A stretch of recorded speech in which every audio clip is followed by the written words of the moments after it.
What the Inn Keeps. Good evening, welcome back.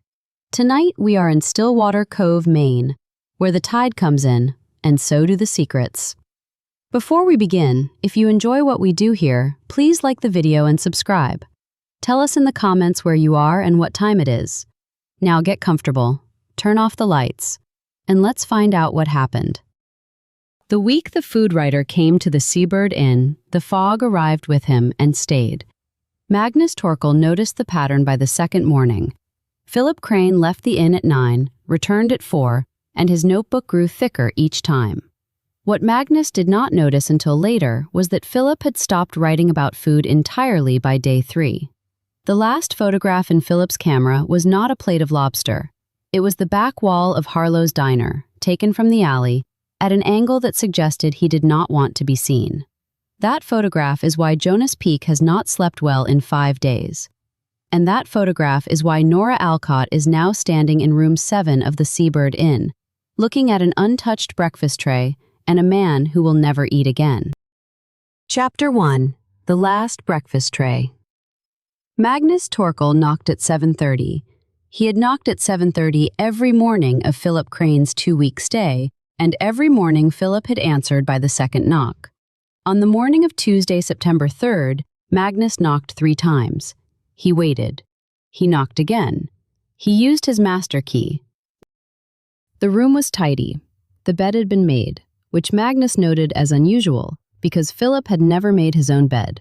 He left it for housekeeping, always, without fail. The notebook was on the desk, closed, with a pen on top of it.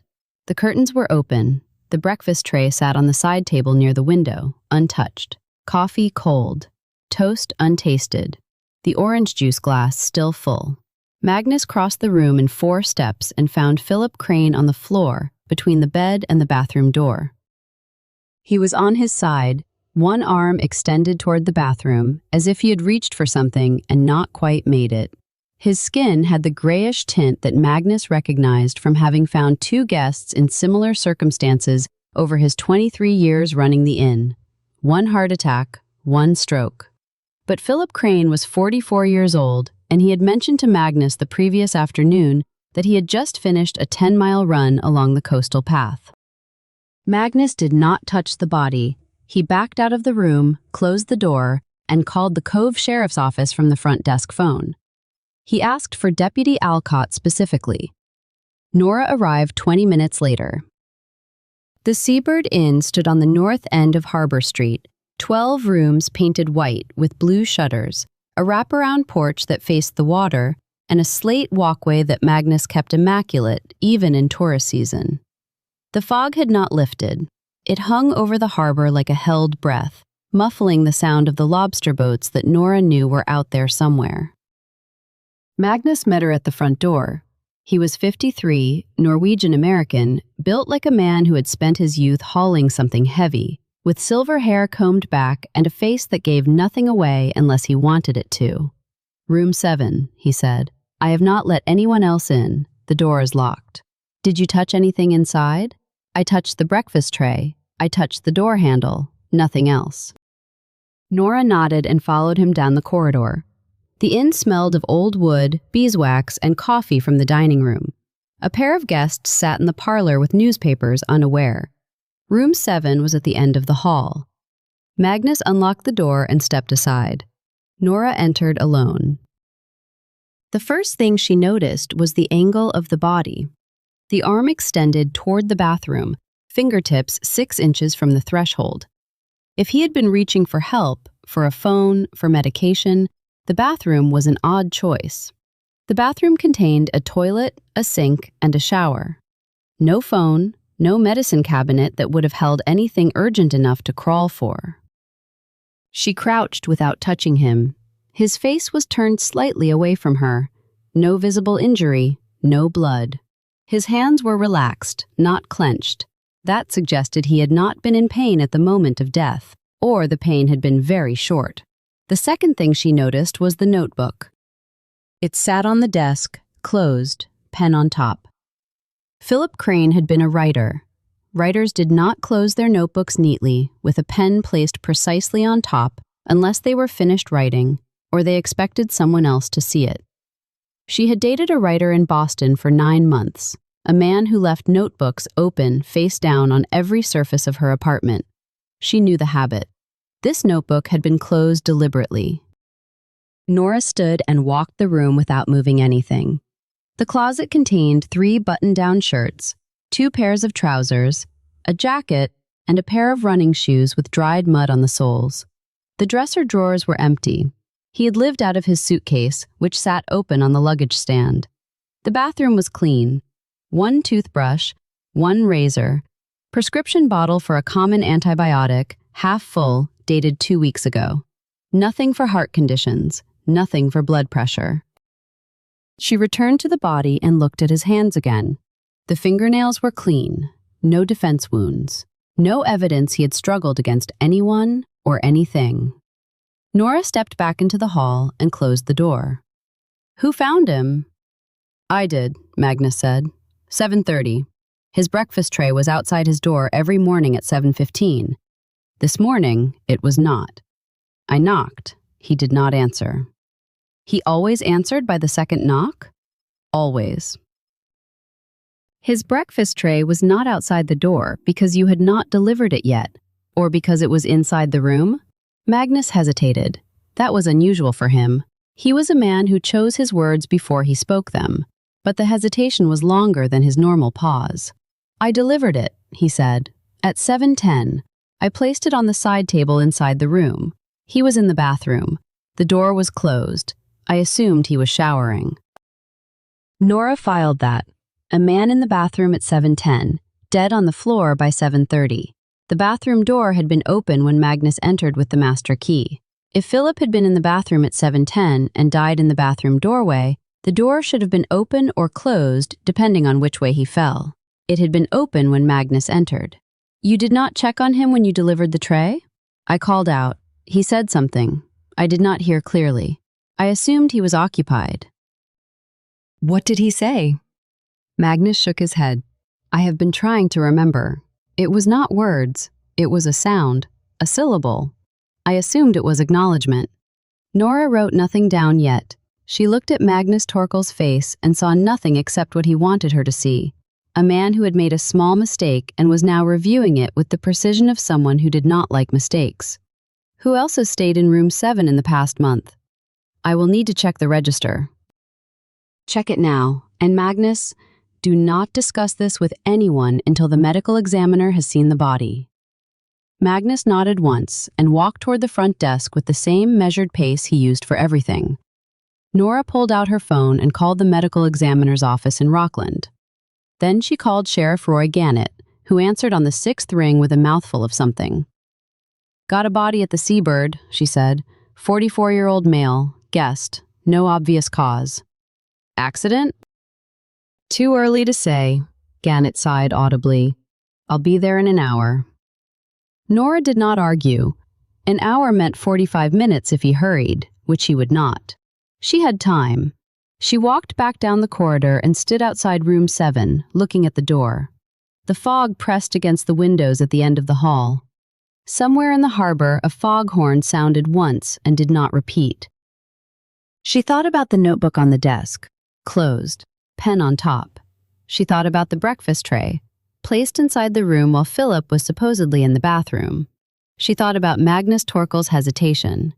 And she thought about something Iris Harlow had said 3 days ago, when Nora had stopped into the diner for lunch. Iris had leaned over the counter and pointed her coffee pot at the back corner booth.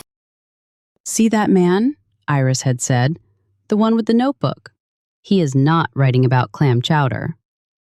Nora had looked.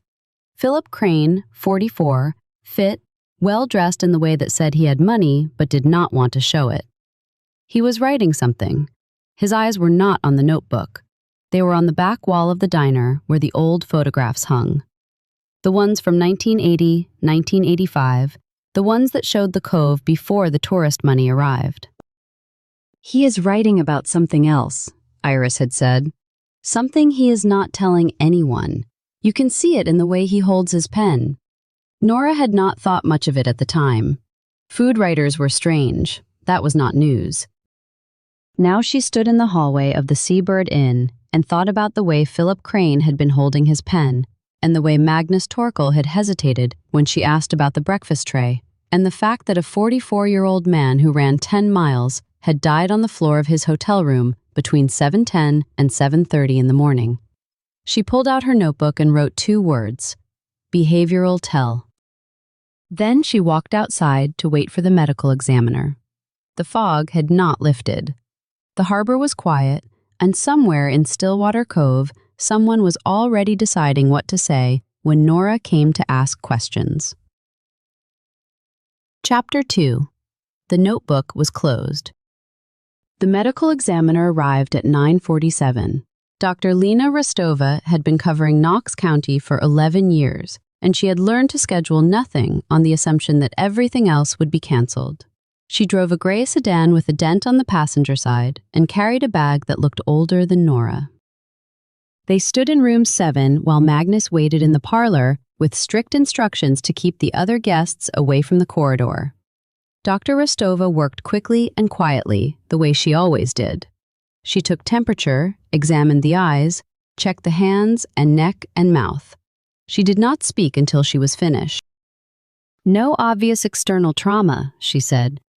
"No petechial hemorrhaging in the eyes, which argues against strangulation or suffocation. No needle marks. No foam at the mouth. The skin color is consistent with cardiac arrest, but so are a dozen other things. Age 44, Nora said. No cardiac history that we know of. His room had no medication for heart conditions." Dr. Rostova looked at her. "We will know more after the autopsy, but I will tell you this now. I do not like the way his lips look. There is a faint discoloration that I have seen before in cases involving certain types of poisoning. Not all poisons, specific ones." "Which ones?" "I am not going to speculate in a hotel room with the door unlocked. I will call you when I have something." She pulled out her phone and began photographing the body from multiple angles. "Has anyone touched him besides you and the innkeeper?" "No. Magnus found him at 7:30 and did not move him. I have not touched him." "Good." Dr. Rostova straightened. "I am going to need the room sealed until I finish the examination at my facility. Nothing moved, nothing removed." "I will handle it." Dr. Rostova nodded and walked out to call her transport team. Nora stood alone in the room for another moment and looked at the notebook again. She wanted to open it. She wanted to read every page. But the room was a crime scene until Dr. Rostova said otherwise, and Nora had learned the hard way, in Boston, in a different life, that the thing you touch without thinking is the thing the defense attorney mentions in court. She left the notebook where it was. Magnus was in the parlor, standing by the window with his arms crossed. 2 guests sat on the sofa, both reading, both pretending not to notice that something was wrong. The older woman had stopped turning pages 5 minutes ago. Nora saw it but said nothing. "I need the guest register for the past month," Nora said quietly, "and I need to know which rooms were occupied last night, who was in them, and whether anyone checked out this morning. I can provide that information. I also need to know if Philip Crane had any visitors during his stay, anyone at all, someone who came to the inn, even briefly." Magnus walked behind the front desk and opened a leather-bound ledger. He did not use a computer for guest records. He had told Nora once that computers lost things and paper did not. She appreciated the principle, even if she did not entirely trust the practice. He checked in on August 20th, 2 weeks. He was scheduled to check out this coming Friday. Magnus turned pages slowly, running his finger down columns of names and dates. "He had one visitor that I am aware of, a woman. She came to the inn on the evening of August 29th. She was here for approximately 40 minutes. They sat in the dining room. I served them tea." "Do you know her name?" She did not give it. He introduced her as Claire. Description? Mid to late 30s, brown hair, well-dressed. She was not a guest here. I did not see her arrive or leave because I was in the kitchen for part of the time.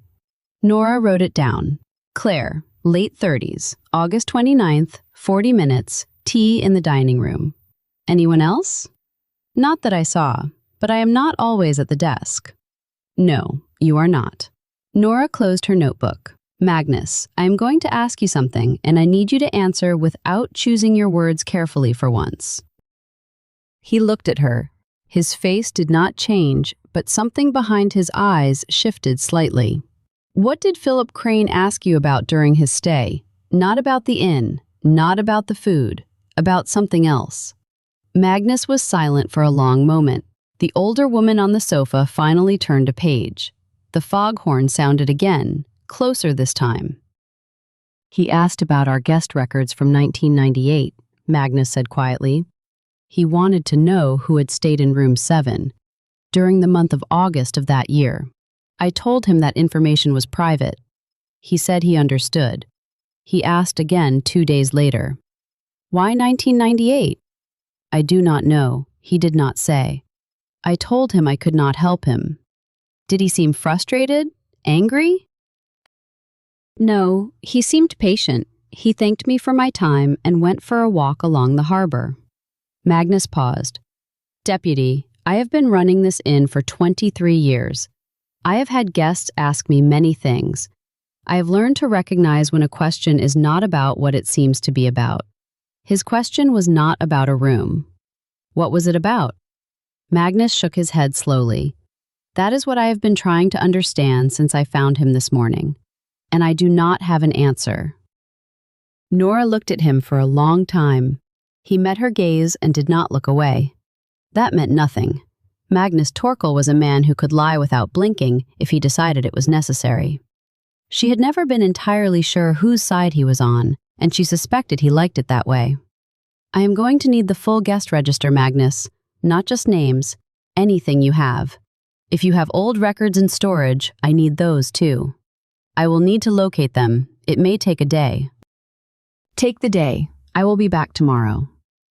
Nora walked out of the Seabird Inn into the fog.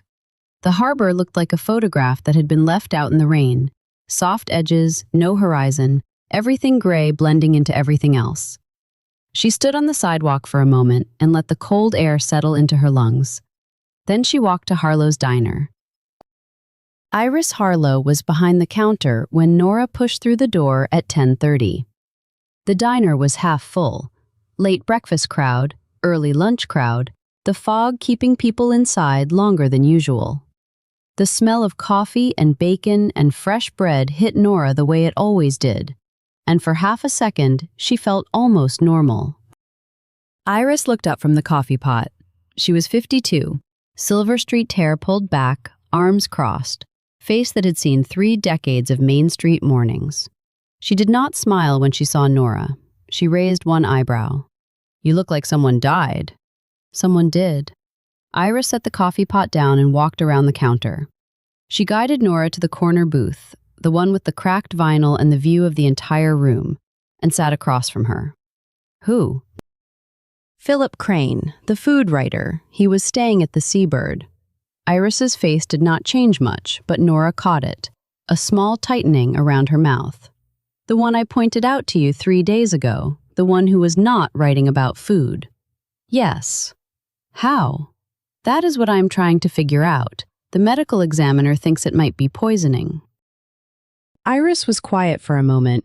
A waitress named Darla came over with 2 coffees and set them down without being asked. Iris waited until Darla was out of earshot. I served him coffee every morning for 10 days, Iris said. He came in at 8:15, sat in this booth, ordered eggs over easy, wheat toast, black coffee. He did not eat the eggs.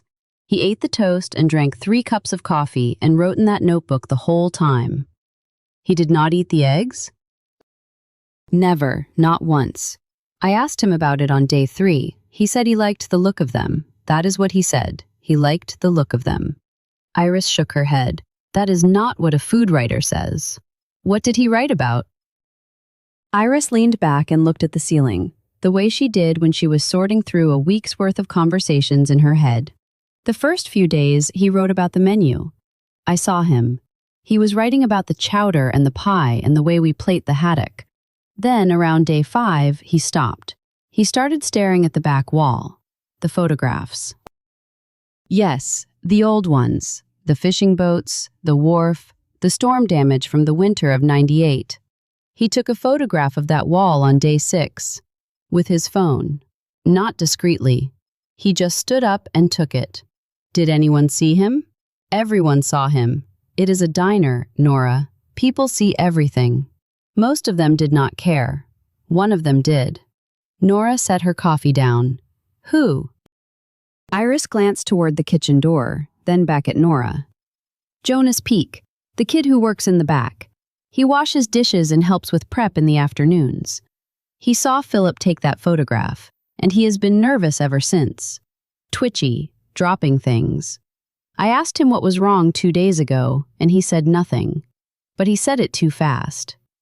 Jonas Peak, 26 years old, seasonal, lives in the apartment above Finney's garage. That is him. Nora wrote it down. Iris, I need you to think carefully. Did Philip Crane talk to anyone in here besides you? Anyone at all? Iris thought about it. The coffee pot sat between them, and Nora could see her turning over days and hours in her mind, the way she did with everyone who came through the door. Day 8, Iris said finally. He talked to someone, not in here, in the alley. I saw him go out the back door at around 9:30. He was gone for about 10 minutes. When he came back in, he was not writing anymore. He was just sitting, staring at the table. Did you see who he talked to in the alley? No, I saw him go out. I did not see anyone else. But someone was there. I know someone was there because he came back in with a look I have seen 1,000 times. What look? Iris met Nora's eyes. The look of a man who just heard something he did not want to hear. The kind of thing that changes the rest of his day, maybe the rest of his week. Nora wrote it down. Back alley, day 8, 9:30, look of bad news. She finished her coffee and stood up. Iris, if you remember anything else, anything at all, even if it seems small, call me. I will. Nora walked to the door and stopped with her hand on the handle. What did you mean when you said you could see it in the way he held his pen? Iris was still sitting in the booth. She picked up her coffee cup and held it in both hands. A man who is writing about food, Iris said, holds his pen like he is tasting something.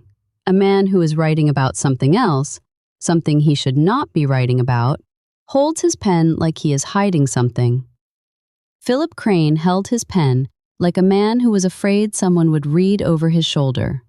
Nora nodded and walked out into the fog. The Cove Sheriff's Office was a small building on Harbor Street, 2 blocks from the diner, 3 blocks from the inn. It had 2 desks, 1 holding cell that had not been used in 18 months, and a permanent smell of coffee and low tide that no amount of cleaning could remove. Sheriff Roy Gannett was at his desk when Nora walked in. He was 63, silver-haired, built like a man who had been fit 20 years ago and had since made peace with that fact. He was eating a donut and reading the local paper. He looked up when Nora entered and set the donut down with the air of a man who had been interrupted by something he had been waiting to be interrupted by. Doc Rostova call yet? Not yet. So we do not know anything.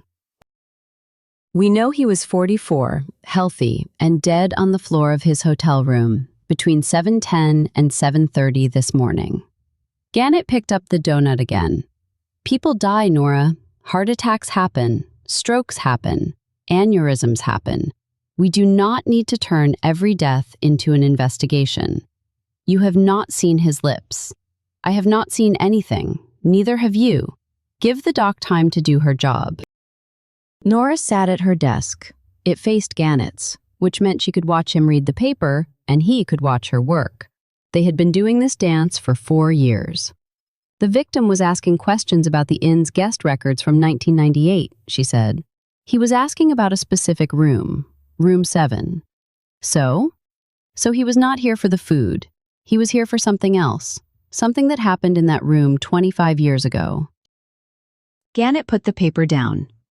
Nora, you are chasing a feeling. I am chasing a pattern.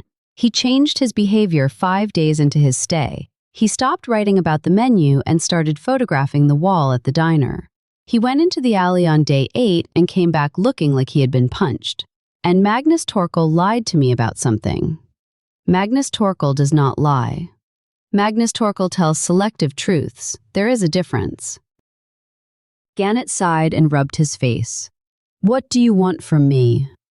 I want you to approve a request for the autopsy to include a full toxicology panel, not just the standard screen, the extended one.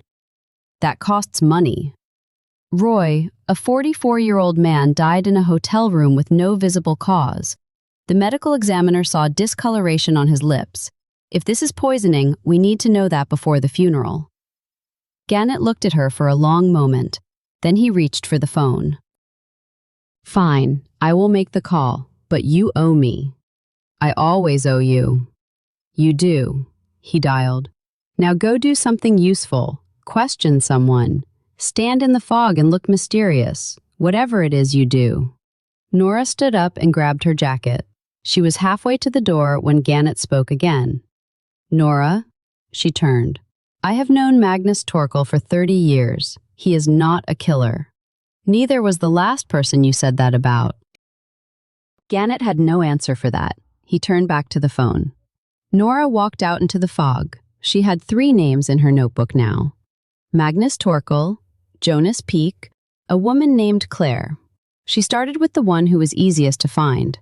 The diner was still half full. Iris was still behind the counter. Nora asked where she could find Jonas Peak, and Iris pointed toward the back door. In the alley, taking out the trash. He has been doing that every 15 minutes since I told him you were here. Nora walked through the kitchen, past the grill and the steam tables and the dishwasher that was running empty. She pushed open the back door and stepped into the alley. Jonas Peak was standing next to a dumpster with a full trash bag in one hand and his phone in the other. He was not looking at the phone. He was looking at the back wall of the diner, the same wall Philip Crane had photographed 6 days ago. He heard the door close and turned. His face went pale. Deputy Alcott, he said. I am taking out the trash. I can see that. Jonas was 26, skinny, with dark hair that fell over his eyes and hands that never seemed to know what to do with themselves. He had worked at Harlow's Diner for 3 seasons. Nora had spoken to him twice before, briefly, about nothing important. This time his hands were shaking. Can I ask you something, Jonas? He nodded. The trash bag hung at his side. He did not put it in the dumpster. Philip Crane took a photograph of this wall 6 days ago. Do you remember that? Jonas swallowed. I remember. What was in the photograph? Just the wall, the bricks, the old sign. There was nothing else? No one in the alley? Jonas looked at the ground. His jaw tightened. I was in the alley. You were in the photograph? I do not know. Maybe. I came out to take a break. He was already there. He did not say anything. He just took the picture and went back inside. Did you talk to him? No. Did he talk to you? No. Jonas. He looked up. His eyes were red around the edges. He had not been crying, not recently, but he had not been sleeping either. Deputy, I did not do anything. I was just in the alley, that is all. I was in the alley at the wrong time. Why are you nervous then? Because I know how this looks. A guy takes a picture of the alley where I am standing, and 2 days later he is dead. I am not stupid. I know how that looks. Nora looked at him. She looked at his hands, still shaking. She looked at the trash bag he had not put down. She looked at the back wall of the diner with its old bricks and its faded painted sign from 1991. Jonas, I am going to ask you one more time. Did you talk to Philip Crane in this alley on the morning of August 28th? He was silent for a long time. Then he put the trash bag in the dumpster and turned to face her. No, he said, but I saw someone else talk to him 3 days later, on the 31st. I was back here again, and Philip came out, and someone else was already here waiting for him. Who? Jonas shook his head. I did not see their face. They were wearing a hood. It was early. The light was bad. What did you hear? Nothing. I went back inside. I did not want to be seen. Nora wrote it down. August 31st, someone in a hood, waiting in the alley for Philip Crane. Thank you, Jonas. If you remember anything else, anything at all, you call me. She handed him her card. He took it with shaking fingers and put it in his pocket without looking at it. Nora walked back through the diner and out the front door. The fog was starting to lift, just a little. She could see the harbor now, the masts of the fishing boats, the roof of Finney's bait and tackle, the gray water lapping at the pier. She had a notebook full of questions and no answers yet. But she had a feeling.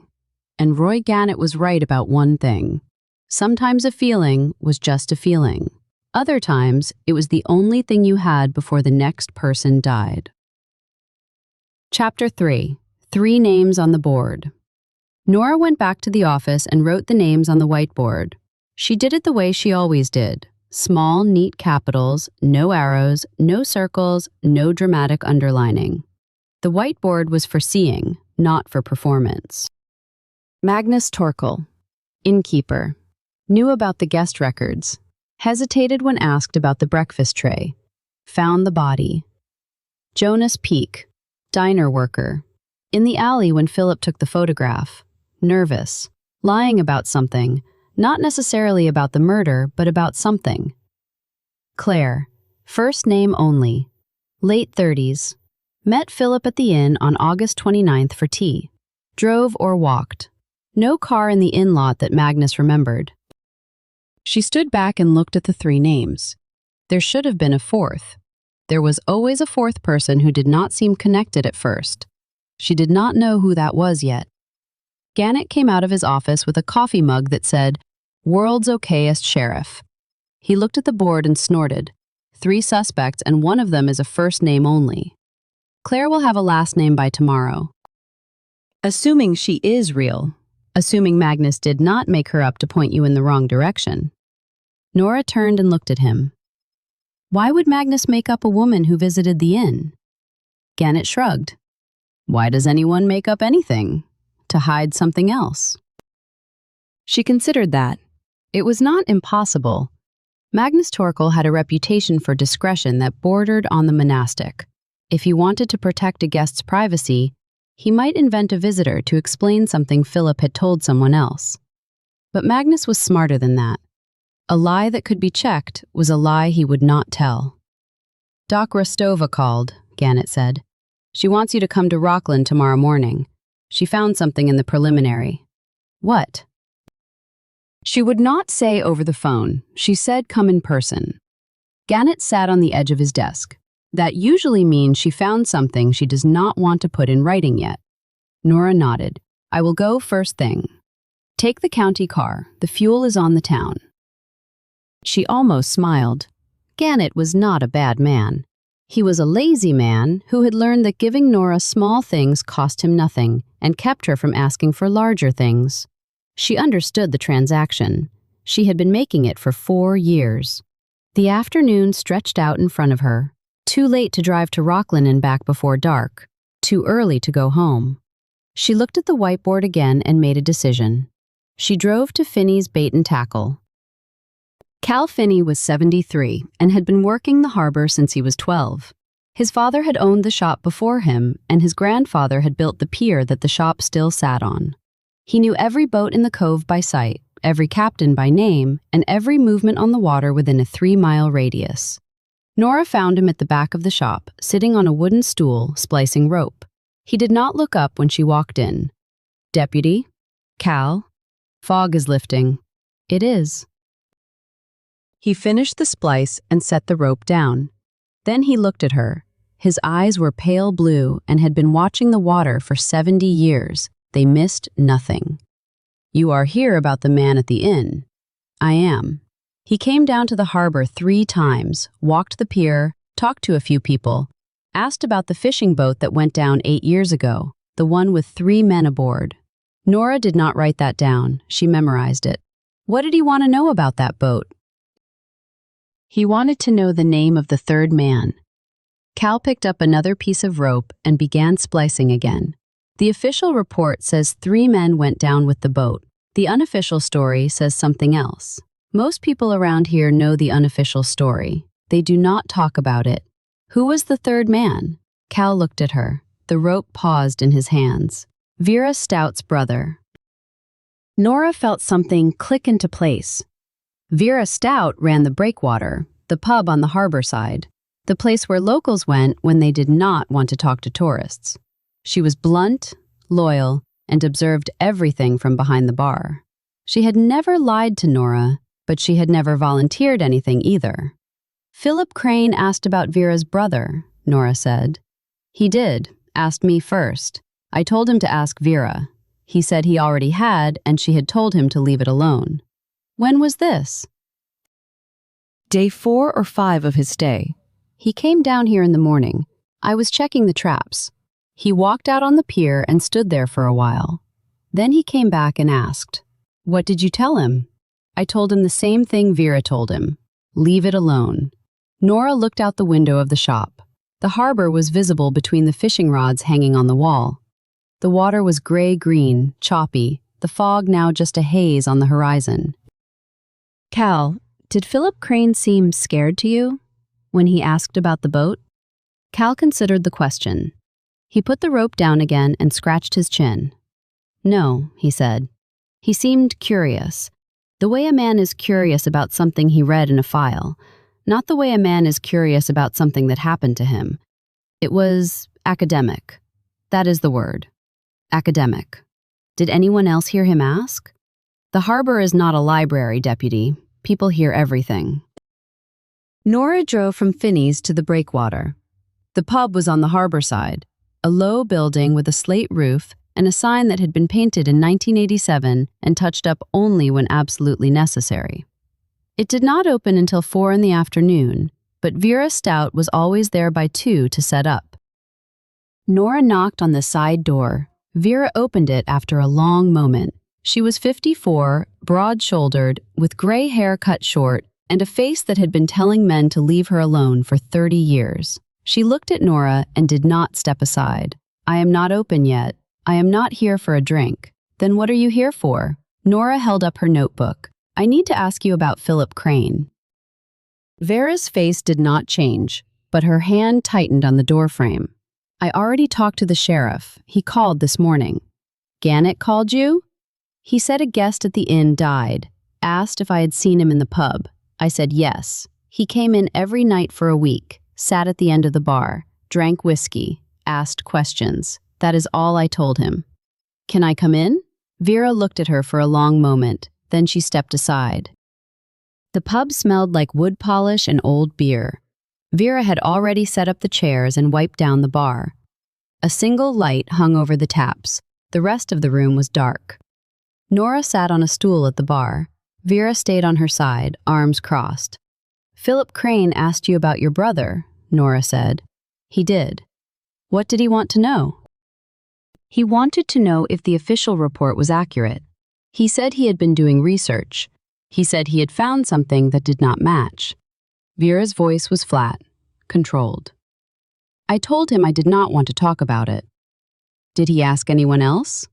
Probably. He was the kind of man who asked everyone. Vera, I am going to ask you something, and I need you to answer honestly. Vera looked at her. The light from the taps caught her eyes. Did you ever meet Philip Crane outside this pub? Did you ever go to the Seabird Inn to see him? Vera was silent for a moment. Then she shook her head. No, I never went to the inn. I never met him anywhere except this bar. Did anyone else from the pub talk to him? Anyone you noticed? Vera looked toward the window. The harbor was quiet. A single boat was coming in, moving slow through the chop. Jonas Peak was in here one night, the night of the 28th. Philip was at the bar. Jonas came in, saw him, and left without ordering anything. He was only inside for about 10 seconds. Nora wrote it down. August 28th. Jonas saw Philip at the breakwater and left immediately. That is not nothing, Vera. No, it is not. But it is also not a crime. Nora closed her notebook and stood. Thank you for letting me in. Vera walked her to the door. She did not say goodbye. She just closed it behind Nora and turned the lock. Nora drove home at 6 o'clock. The fog was gone. The sky was the color of a faded photograph, the sun low and orange behind the trees. She lived in her late aunt's cottage 1/2 mile from town, on a gravel road that ended at a stone wall and a patch of woods. Beckett was on the kitchen counter when she walked in. He was a large cat, gray and white, with a face that suggested he had seen everything and approved of none of it. He was sitting directly on the mail she had left out that morning. He did not move when she came in. He just looked at her. "I know," she said. "Long day." She moved the mail out from under him. He watched her do it and did not help. She opened a can of tuna for him and made herself toast with butter. She ate standing at the counter, looking out the window at the darkening trees. Beckett finished his tuna and jumped down. He walked over to her notebook, which she had left on the table, and sat on it. "Not now," she said. He did not move. Nora sighed and sat down across from him. She pulled the notebook out from under him. He allowed this, but made his displeasure known by turning his back to her. She read through her notes from the day. Philip Crane, 44, food writer from Portland, staying at the Seabird Inn, died between 7:10 and 7:30 in the morning. Possible poisoning. Asked about guest records from 1998.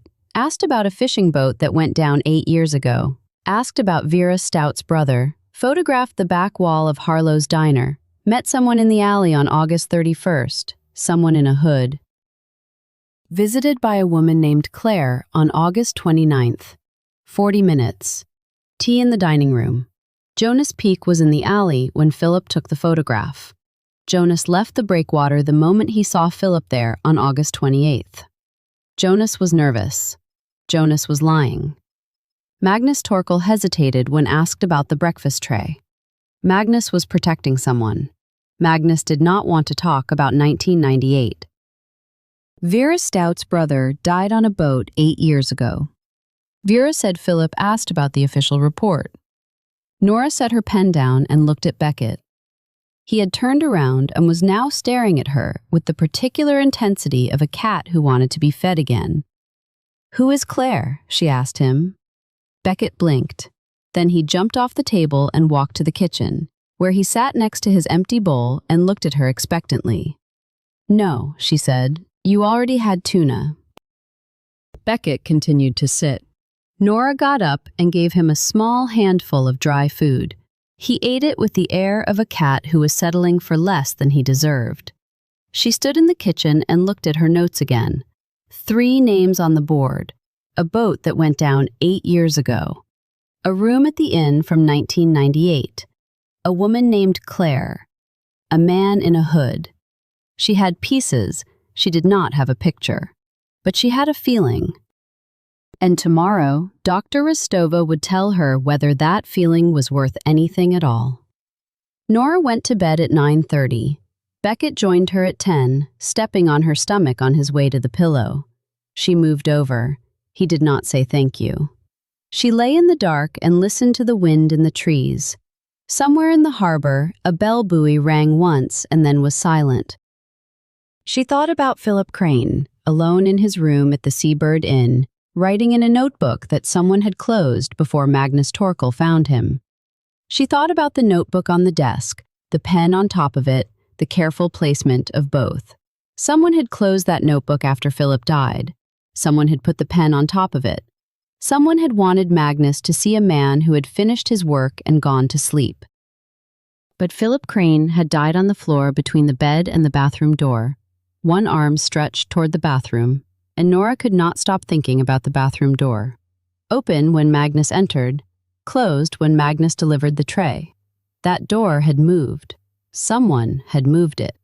Beckett shifted on the pillow and put a paw on her hair.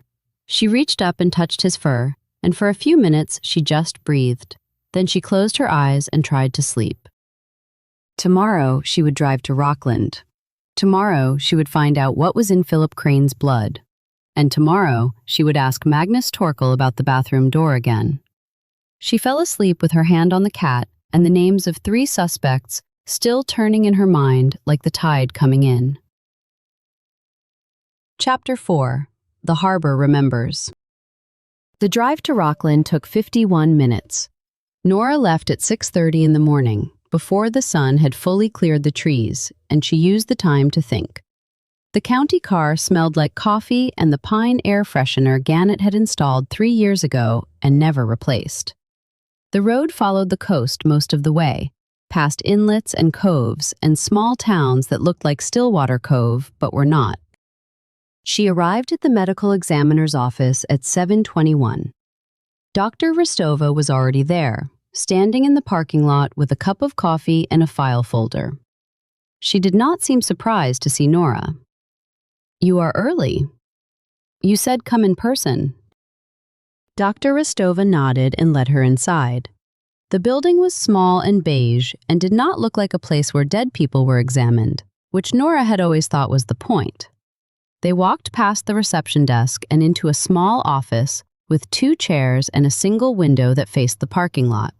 Dr. Rostova sat down and opened the file. She did not offer Nora coffee. "I found something in the gastric contents," she said. "It is preliminary. I will need the full toxicology panel to confirm, which will take another 4 to 5 days. But I am comfortable telling you what I suspect." "Suspect?" "Correct. I suspect Philip Crane was poisoned. The compound is consistent with a plant-based alkaloid that affects the cardiac system. It causes arrhythmia, then arrest. It is slow-acting. Depending on the dose, it takes between 3 and 5 hours to reach lethal concentration." Nora wrote it down. "Where would someone get something like that?" "Maine has a lot of plants. Some of them are toxic. This particular compound is found in a flower that grows along the coast. It is not rare, but extracting it in a concentrated form requires knowledge and equipment. Someone with medical training?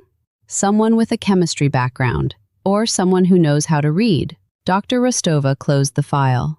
"I cannot give you a name, Deputy. I can give you a plant. You will have to do the rest." She wrote something on a piece of paper and slid it across the desk. Nora read it, folded it, and put it in her pocket. "When will you have the full report?" "Friday, maybe Saturday. The state lab is backed up." Nora stood.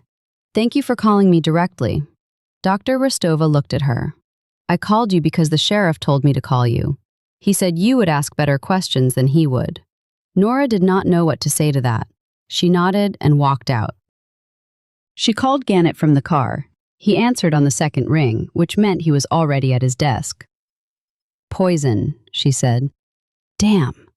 Plant-based, slow-acting, 3 to 5 hours. Who would want to poison a food writer? That is what I am going to find out." She hung up and drove back to Stillwater Cove. The sun was higher now, the water bright, the tourist traffic starting to build. She parked at the office, wrote the plant name on the whiteboard below the 3 suspects, and stood back.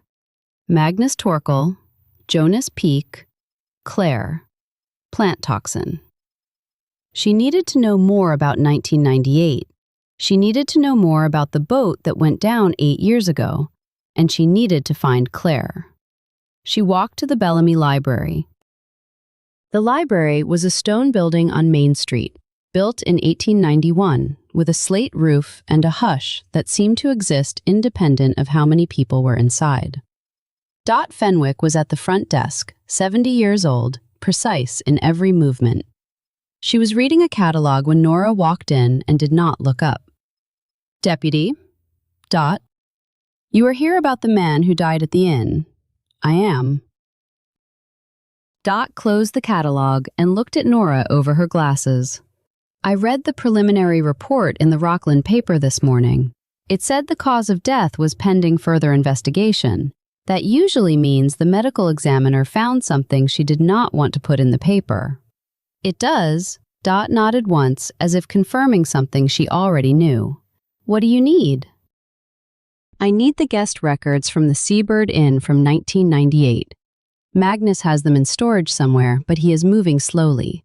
I thought you might have a copy." Dot raised one eyebrow. "The Seabird Inn's guest records are private property. I do not have a copy." "Then what do you have?" Dot stood up and walked toward the back of the library. Nora followed. They passed the fiction section, the reference section, the local history room, and stopped at a door marked Archives. Dot unlocked it with a key from a chain around her neck. Inside was a small room with metal shelves and a single light. Dot pulled a box from the bottom shelf and set it on the table. These are the town's lodging tax records from 1998. Every inn and bed and breakfast in Stillwater Cove is required to file a monthly report with the town clerk. The reports include the number of guests, the number of nights, and the total tax collected. They do not include names. She opened the box and pulled out a folder labeled Seabird Inn.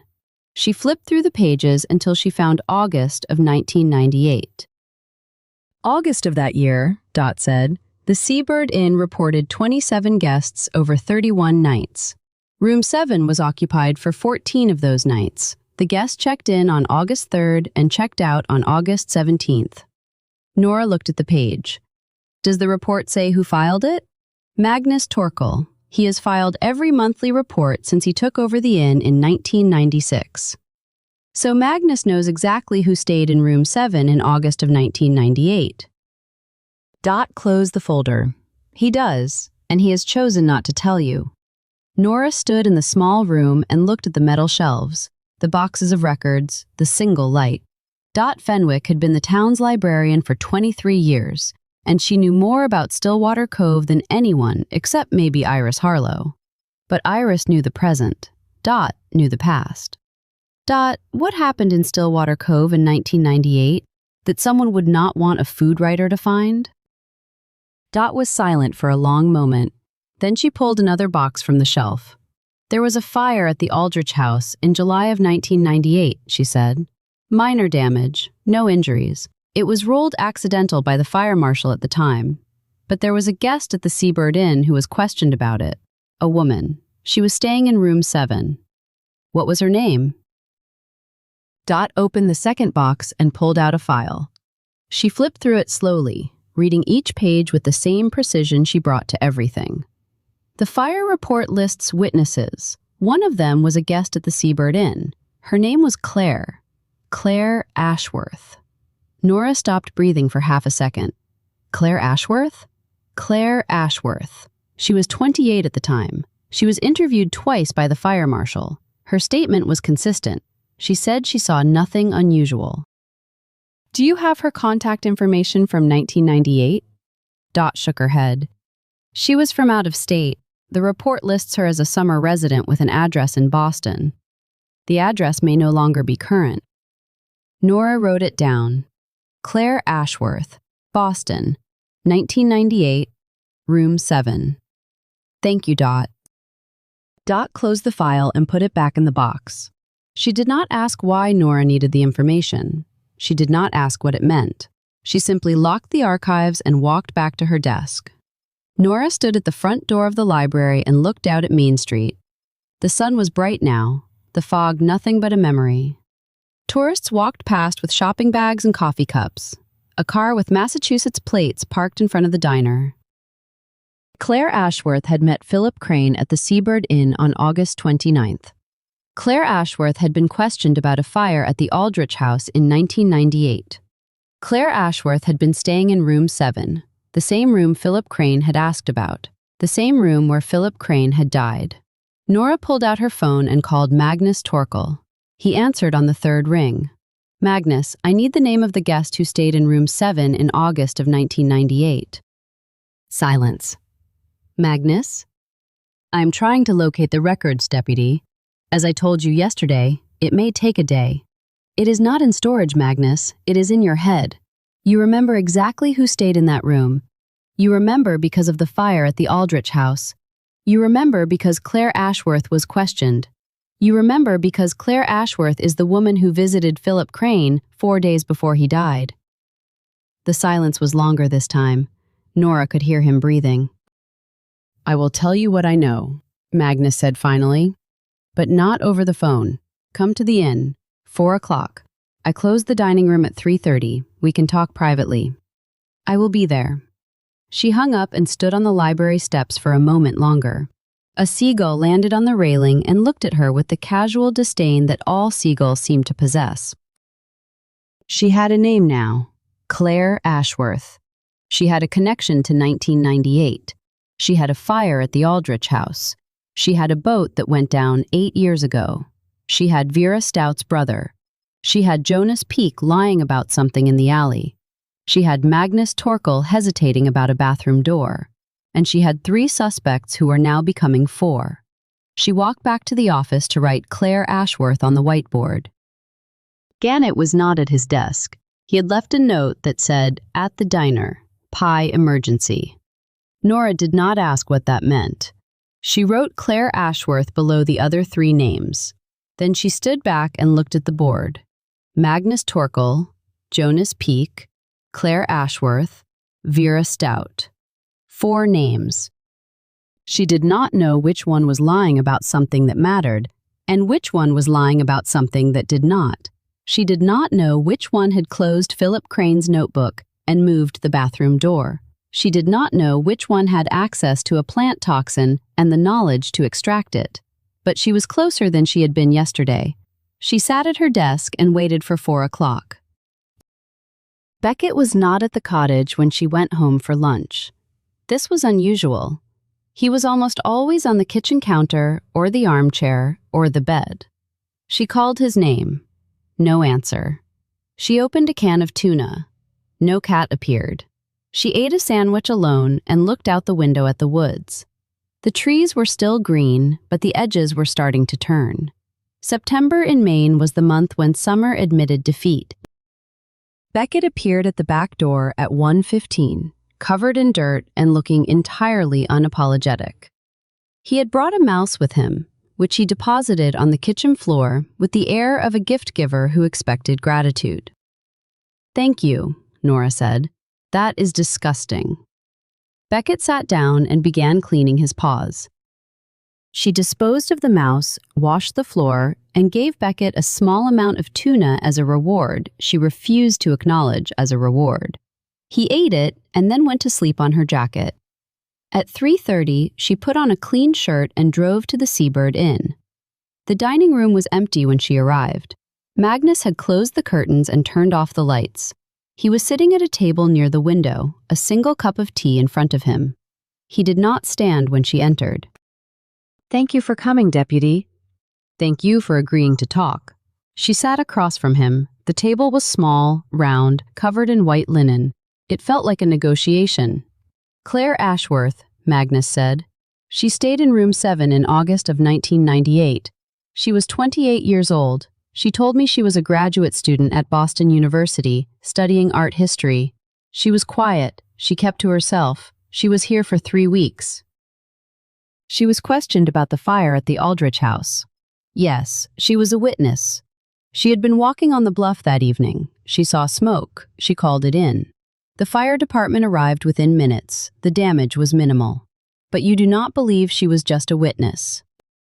Magnus looked down at his tea. "I believe she was at the Aldrich house that evening, for reasons that had nothing to do with a walk. I believe she knew someone in the family. I believe that person asked her not to say so." "Who?" "I do not know. I have my suspicions. I have kept them to myself for 25 years. "Why?" Magnus looked up. His eyes were pale blue and tired. "Because the person I suspect is still in Stillwater Cove. And because I have no proof. Only a feeling. The same kind of feeling you are having now, Deputy." Nora leaned back in her chair. She looked at Magnus Torkel's face and tried to read what was underneath. "Philip Crane found something," she said. "Something that connected 1998 to the boat that went down 8 years ago. Something that connected Claire Ashworth to someone in Stillwater Cove. He started asking questions, and then he died." Magnus did not deny it. "Did you kill him, Magnus?" He met her eyes. He did not look away. "No, I did not kill Philip Crane, but I know why he died, and I know who killed him." Nora waited. "The person who killed Philip Crane," Magnus said, "is the same person who started the fire at the Aldrich house in 1998. And that person is still in Stillwater Cove. And that person is someone everyone trusts." He stood up. "I have told you what I know. The rest is yours to find." Nora sat at the table for a long time after he left. The dining room was dark. The harbor was quiet. Somewhere in the inn, a guest laughed at something on television. She wrote one more name on her mental whiteboard. Someone everyone trusts. That was the most dangerous suspect of all. Chapter 5. The Woman Who Came to Tea. Nora did not go home after leaving the Seabird Inn. She drove to the town clerk's office instead, a small building behind the library that held the records no one wanted in the basement. The clerk, a woman named Patty who had worked for the town for 31 years, was locking up when Nora arrived. "I need the property records for the Aldrich house from 1998, Nora said. "Specifically, anything related to the fire." Patty looked at her watch. "I was just closing. This will take 5 minutes." Patty sighed and unlocked the door.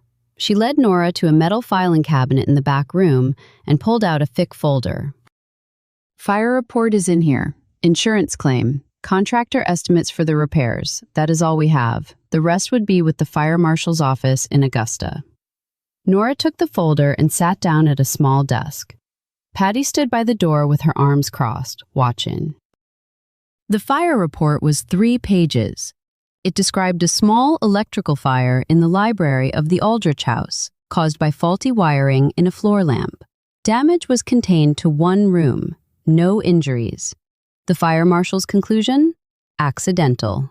The witness list was on the 2nd page. Claire Ashworth. Address in Boston. Statement attached. Nora read Claire's statement twice. It was short. She had been walking on the bluff path, seen smoke, called 911 from her cell phone. She had not entered the house. She had not seen anyone near the property. She had waited at the gate until the fire department arrived. There was nothing in the statement that suggested she knew anyone at the Aldrich house. Nothing that suggested she had been there for any reason other than a walk. But Magnus believed otherwise. And Magnus had been running the inn for 23 years. He had seen Claire Ashworth come and go. He had watched her. He knew something he was not saying. Nora copied Claire Ashworth's Boston address into her notebook and returned the folder to Patty. "Thank you. You can lock up now." Patty locked the door behind her with an expression that suggested she would remember this the next time Nora needed a favor. The address in Boston was on Beacon Street, in a neighborhood where people had money and did not feel the need to discuss it. Nora called information from the office and got a phone number. She called it. A woman answered on the 4th ring. "Hello? Claire Ashworth? Who is calling? My name is Deputy Nora Alcott. I am with the Cove Sheriff's Office in Stillwater Cove, Maine. I am calling about Philip Crane." Silence, then a sharp intake of breath. "Philip is dead. I saw it in the news." "Yes, ma'am. I am investigating his death. I understand you met with him at the Seabird Inn on August 29th. Another silence, longer this time. "I did. I met him for tea. We talked for about an hour. I have not seen him since." "What did you talk about?" Claire Ashworth's voice was careful, measured, the voice of someone who had been interviewed before and had learned to choose her words. "He told me he was writing a book about coastal Maine, about the history of the fishing industry. He asked if I remembered anything from my time in Stillwater Cove. I told him I spent 3 weeks there in 1998 and remembered very little. He asked you about the fire at the Aldrich house?" The silence on the line was different now. It was not the silence of someone thinking. It was the silence of someone deciding whether to lie. "I was questioned about that fire," Claire said. "I did not see anything. I told the fire marshal the same thing. I told Philip the same thing." "Did he believe you?" "I do not know what Philip believed. He was very persistent. He had done a lot of research. He knew things about Stillwater Cove that I had forgotten, that I wanted to forget." "What kind of things?" Claire Ashworth exhaled slowly. Nora could hear her moving, walking across a room, closing a door. "I met someone when I was in Stillwater Cove in 1998.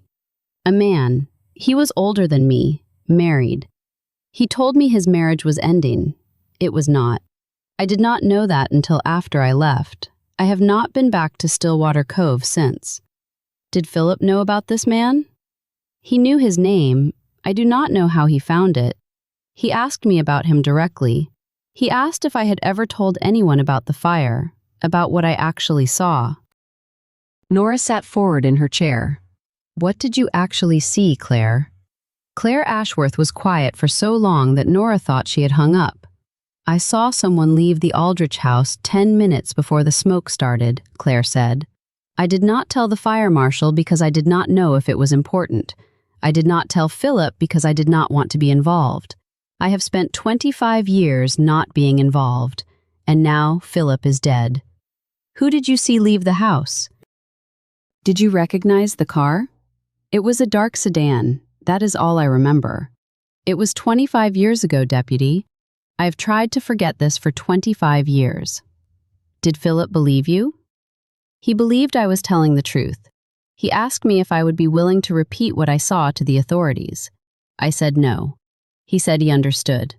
But he also said that he would find the woman anyway. He said he had other sources. He said he was close. Claire Ashworth started to cry. Quietly, without drama, the way people cried when they had been holding something for a very long time. Please do not call me again, she said. I have told you everything I know. She hung up. Nora sat at her desk with the phone in her hand. She looked at the whiteboard. Magnus Torkel, Jonas Peak, Claire Ashworth, Vera Stout.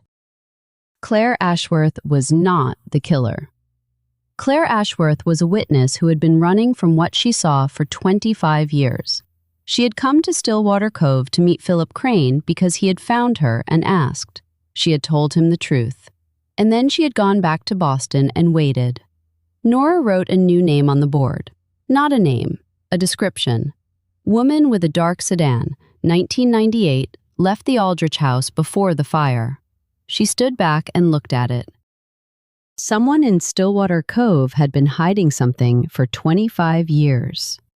Someone had started a fire or known who started it. Someone had been willing to let Claire Ashworth take the blame if anyone asked. No one had asked, not until Philip Crane. And now Philip Crane was dead.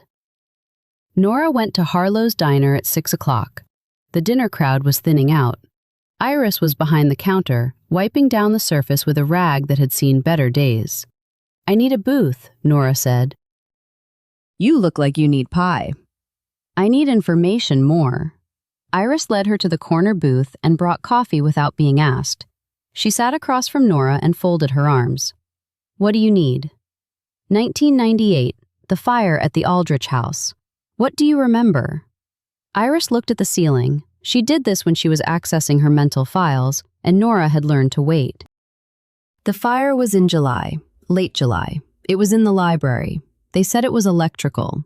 I did not believe it then, and I do not believe it now. Why not? Because the Aldriches had a housekeeper named Margaret who drank at the breakwater. She told Vera that the family was fighting about something that week, something about a document, something about a signature. Margaret did not know the details. She just knew that the night before the fire, someone had been in the library very late.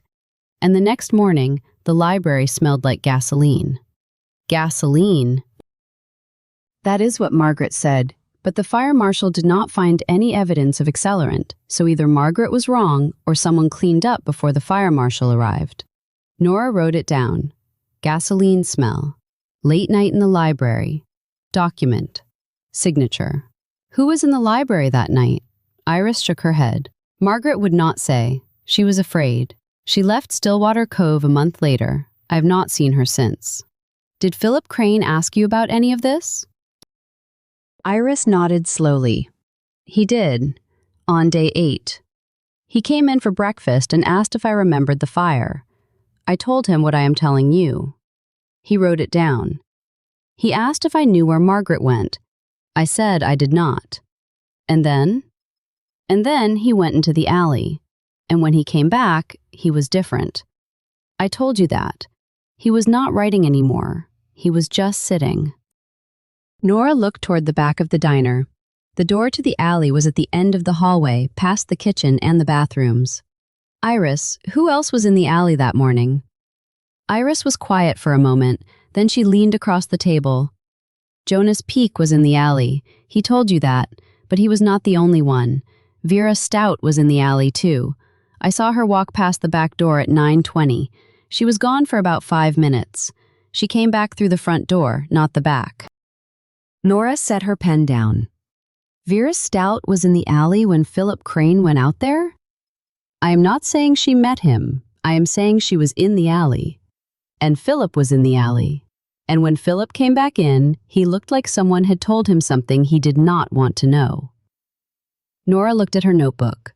4 suspects had become 5. Vera Stout. In the alley. The same morning, Philip Crane's demeanor changed. Vera Stout, whose brother died on a boat 8 years ago. Vera Stout, who had told Nora she never met Philip anywhere except the pub. Nora stood up. Thank you, Iris. Iris caught her wrist. Her grip was firm. Nora, be careful. Vera is not someone you push lightly. She has been in this town her whole life. She knows where the bodies are buried. Literally. Nora nodded and walked out. The breakwater opened at 4. It was now 6:30. The pub would be busy with the after-work crowd, fishermen and dock workers, and a few tourists who had wandered in by accident and decided to stay. Nora walked in through the front door. The room was half full. Vera was behind the bar, pouring a beer for a man Nora recognized as one of Cal Finney's deckhands. She looked up when Nora entered, and her face did not change.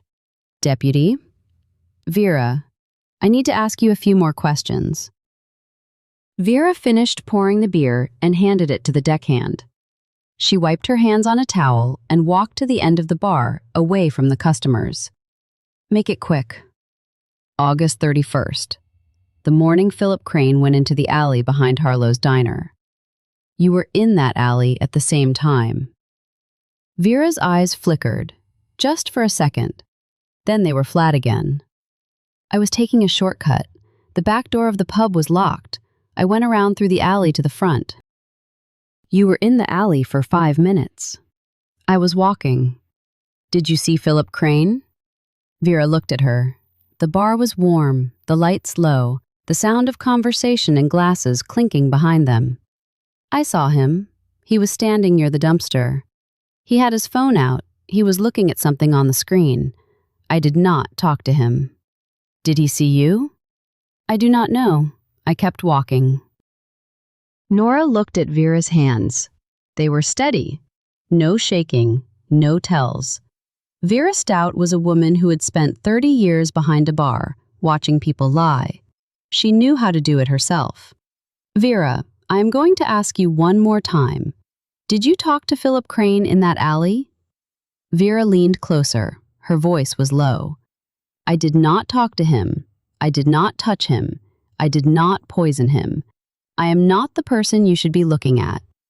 Then who should I be looking at? Vera looked toward the window.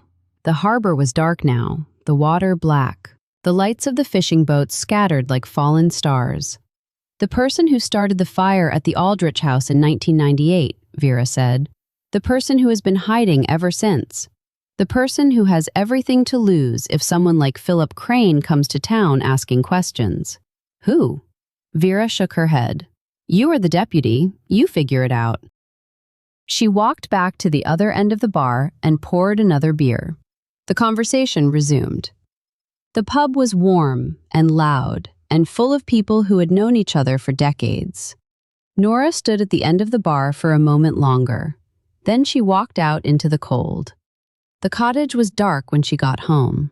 Beckett was on the armchair, which he had claimed as his own 3 years ago and never surrendered. He opened one eye when she came in and closed it again. Nora sat on the floor with her back against the sofa. She spread her notebook out in front of her. 1998. Fire at the Aldrich house. A woman leaving through the side door. A dark sedan. Someone in the library late at night. A document. A signature. 8 years ago. A fishing boat went down with 3 men aboard. One of them was Vera Stout's brother. The official report said accident. Philip Crane found something that said otherwise. Claire Ashworth, a witness who saw something and said nothing. Magnus Torkel, an innkeeper who knew more than he was willing to say.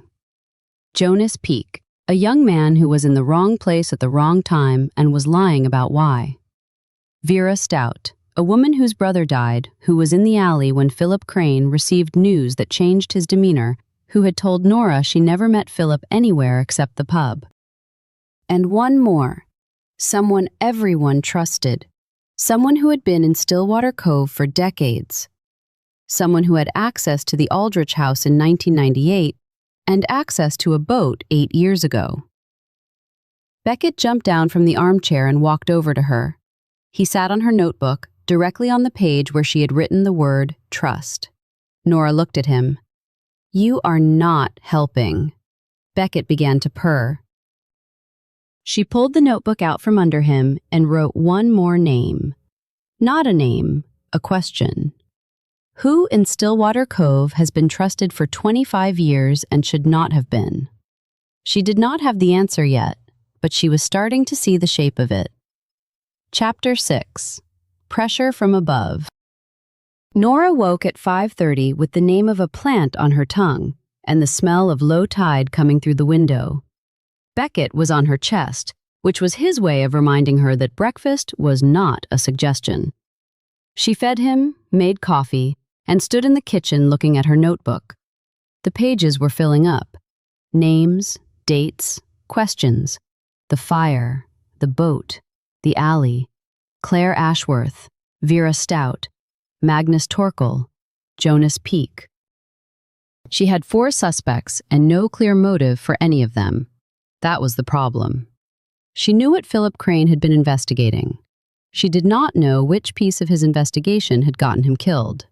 The fire at the Aldrich house was 25 years old.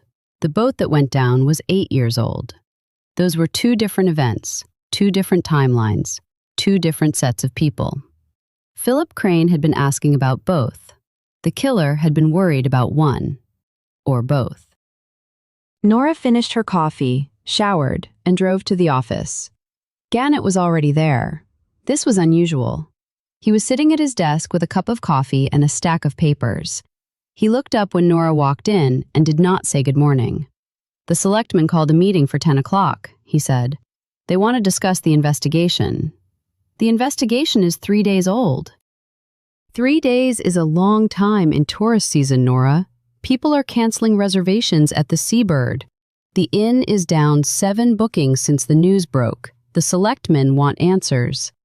"I do not have answers yet. I have questions." Gannett put his coffee down. "Then give them questions. Give them something. They are not going to sit in a room and listen to you say you do not know." Nora sat at her desk. "What do you want me to say, Roy?" "I want you to tell them you are making progress, that you have leads, that you expect to have the case resolved within the week." "I cannot promise that." "You can promise something." Gannett leaned forward. "Look, I am not the enemy here. I am the guy who has to sit in that meeting and explain to the selectmen why the deputy who runs all the real casework cannot give them a timeline. Help me help you." Nora looked at the whiteboard. 4 names, 1 plant, 2 old cases, 1 dead food writer. "I will tell them the truth," she said. "I have suspects. I have a cause of death. I do not have a killer yet, but I am close." "How close?" "Close enough that someone in this town is losing sleep." Gannett stared at her for a moment, then he nodded slowly. "That is what I will tell them. Close enough that someone is losing sleep." He picked up his coffee and walked into his office. Nora sat at her desk and looked at the phone. She needed to call Claire Ashworth again. She needed to find the housekeeper who had worked at the Aldrich house in 1998. She needed to talk to the fire marshal's office in Augusta. And she needed to figure out why Jonas Peak was lying. She found Jonas at the diner at 7:30. The breakfast rush was just starting.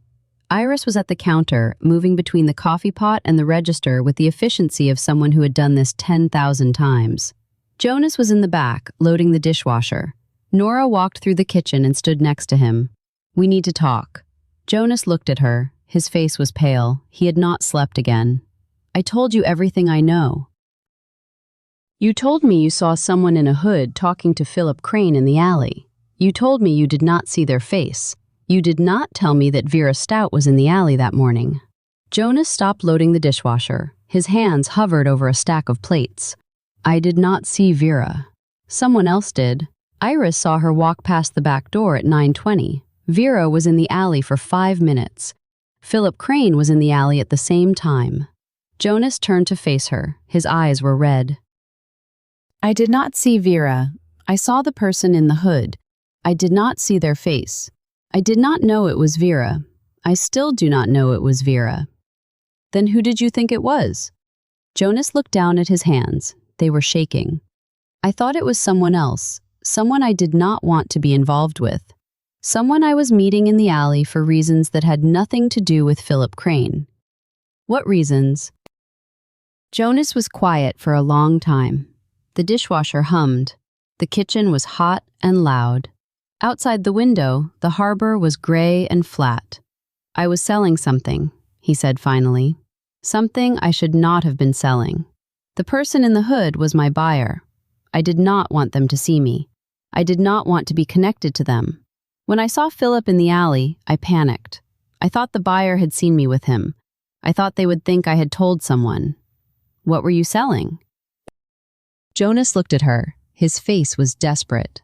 Prescription pills, nothing hard, painkillers. I got them from a friend in Rockland. I sold them to a few people in town. The person in the hood was one of my regulars. Who? I cannot tell you that. If I tell you that, I lose everything. I lose my job, I lose my housing. Iris will not keep me on if she finds out. She has a zero-tolerance policy for that kind of thing. Everyone knows it. Nora looked at him. She believed him. Not about everything. He was still holding something back. But about the pills. The fear in his face was real. The desperation was real. Jonas, I am not here to arrest you for selling painkillers. I am here to find out who killed Philip Crane. If you know something about that, you need to tell me. Jonas shook his head. I do not know who killed him. I was not in the alley when he died. I was at home. I have witnesses. My roommate. He will tell you.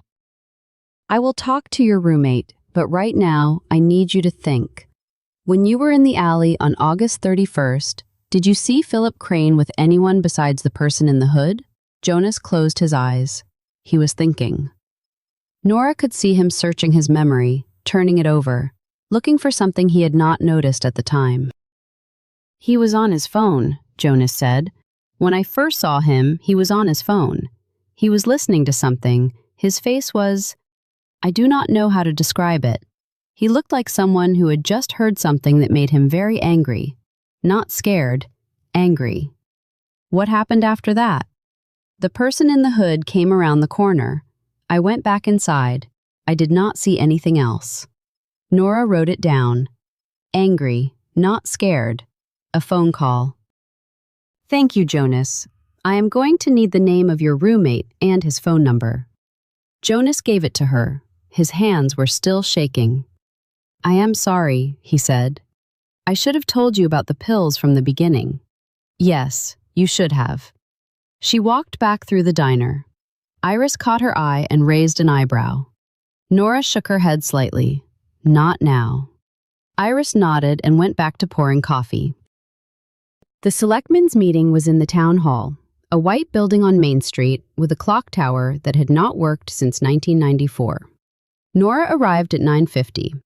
Gannett was already there, standing in the corner with a cup of terrible coffee and an expression that suggested he would rather be anywhere else. The 3 selectmen were already seated at the front of the room.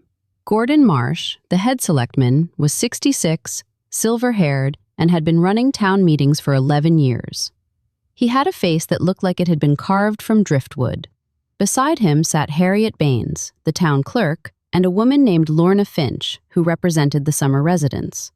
Gordon called the meeting to order at 10 o'clock. Deputy Alcott, Sheriff Gannett, thank you for coming. We have received several calls from concerned citizens regarding the death of Philip Crane at the Seabird Inn.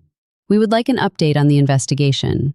Nora stood at a small podium near the window. She did not like podiums. They made her feel like she was performing. The medical examiner has determined that Mr. Crane died from poisoning, she said. The compound used is consistent with a plant-based toxin found along the Maine coast. The investigation is ongoing. A murmur went through the room. Harriet Baines wrote something down. Do you have suspects? Gordon asked. I have persons of interest. I am not prepared to name them publicly at this time. Can you give us a timeline?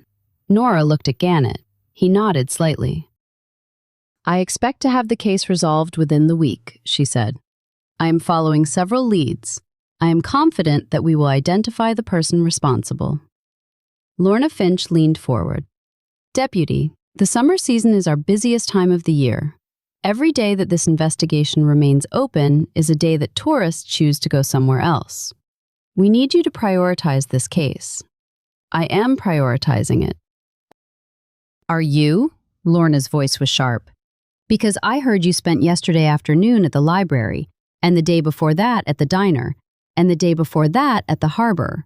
That does not sound like prioritizing. Nora felt her jaw tighten. She kept her voice even. Investigations move at the speed of information.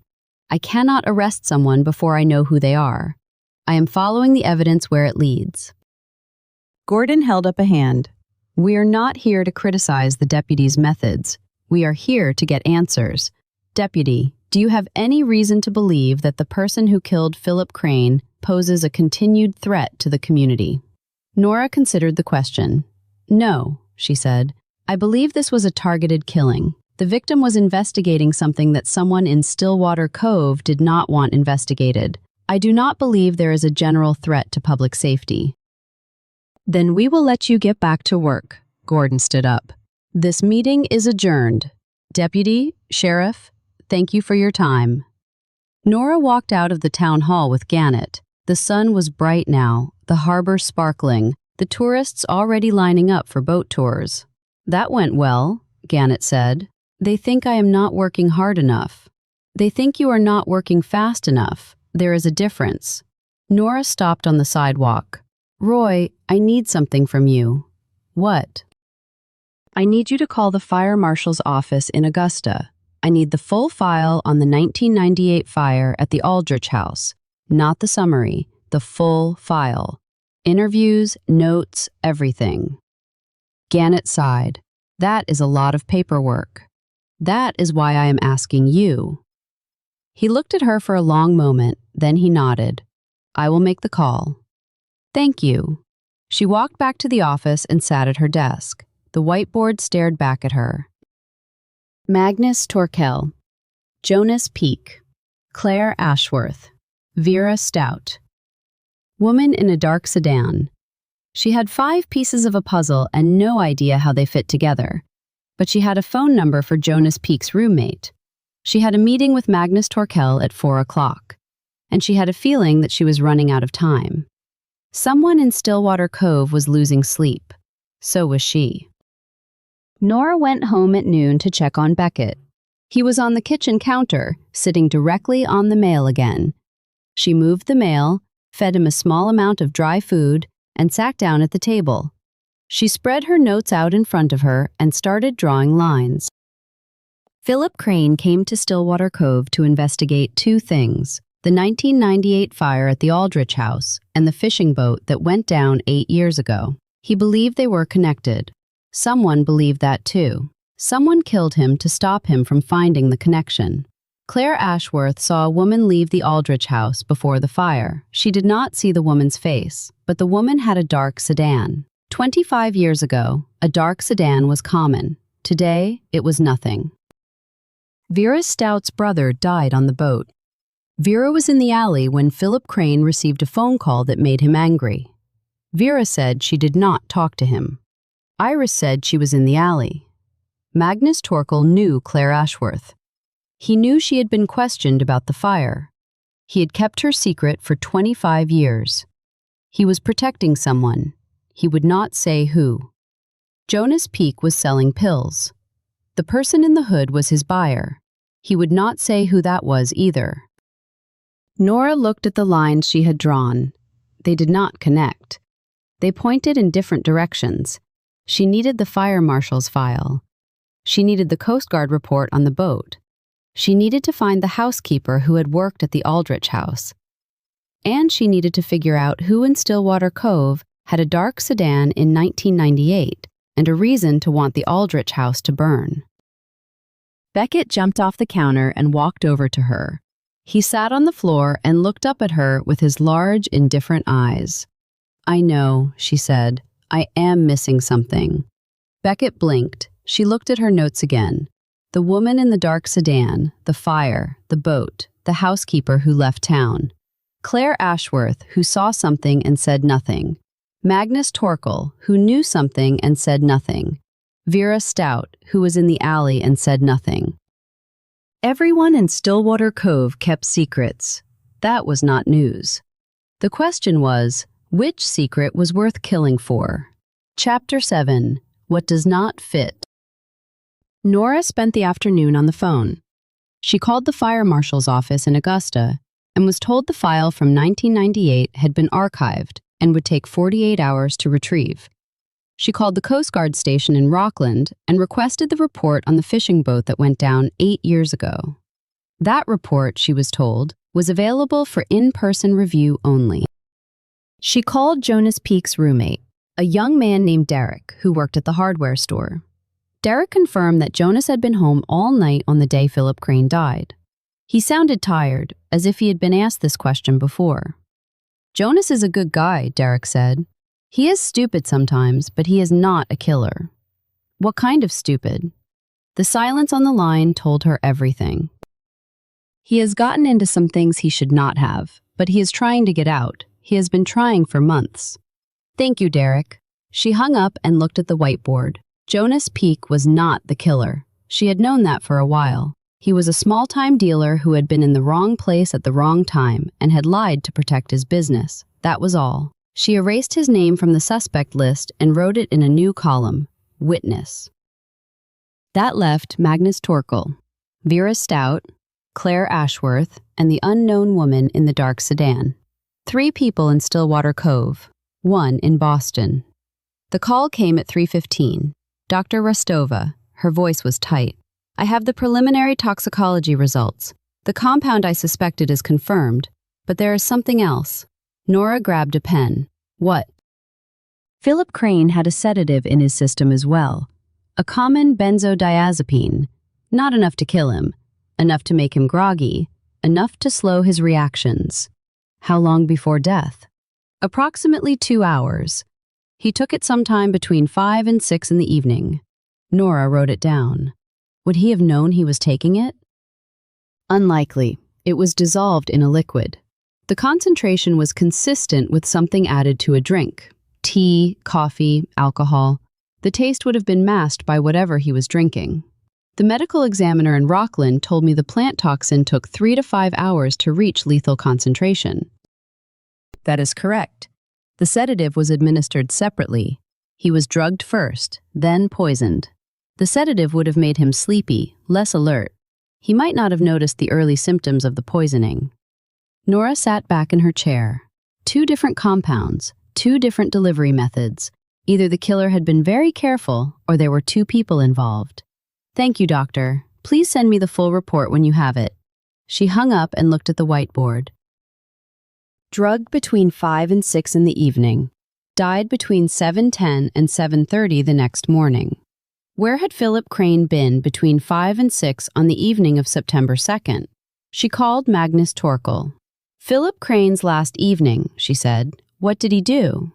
Magnus paused. "He had dinner in the dining room at 6:30, roast chicken. He ate alone. He went to his room at approximately 7:15. I did not see him again until the next morning." "Did he have any visitors that evening?" "Not that I am aware of. He was in the dining room the entire time. I was in the kitchen. I cannot be certain." "Did he have a drink with dinner?" "He ordered a glass of wine, a white. He drank about half of it." "Did you pour the wine?" "No, the dining room server poured it. A young woman named Elise. She is seasonal. She has already returned to Portland for the winter." Nora wrote it down. Elise, seasonal server, already gone. "Magnus, I need you to think carefully. On the evening of September 2nd, between 5 and 6 o'clock, was Philip Crane in the inn? I believe so. He came down to the dining room at 6:30. He would have been in his room before that. So between 5 and 6, he was in his room. Or elsewhere, I cannot say with certainty. Nora thanked him and hung up. She looked at the timeline. 5 to 6, drugged. 6:30, dinner alone in the dining room. 7:15, return to room. 7:10 to 7:30 the next morning, death. The drugging had happened before dinner. Someone had given Philip Crane a sedative between 5 and 6, either in his room or somewhere else in the inn. Then he had gone to dinner, drunk half a glass of wine, and returned to his room. The plant toxin had been administered sometime after the sedative, probably in something he consumed at dinner or in his room afterward.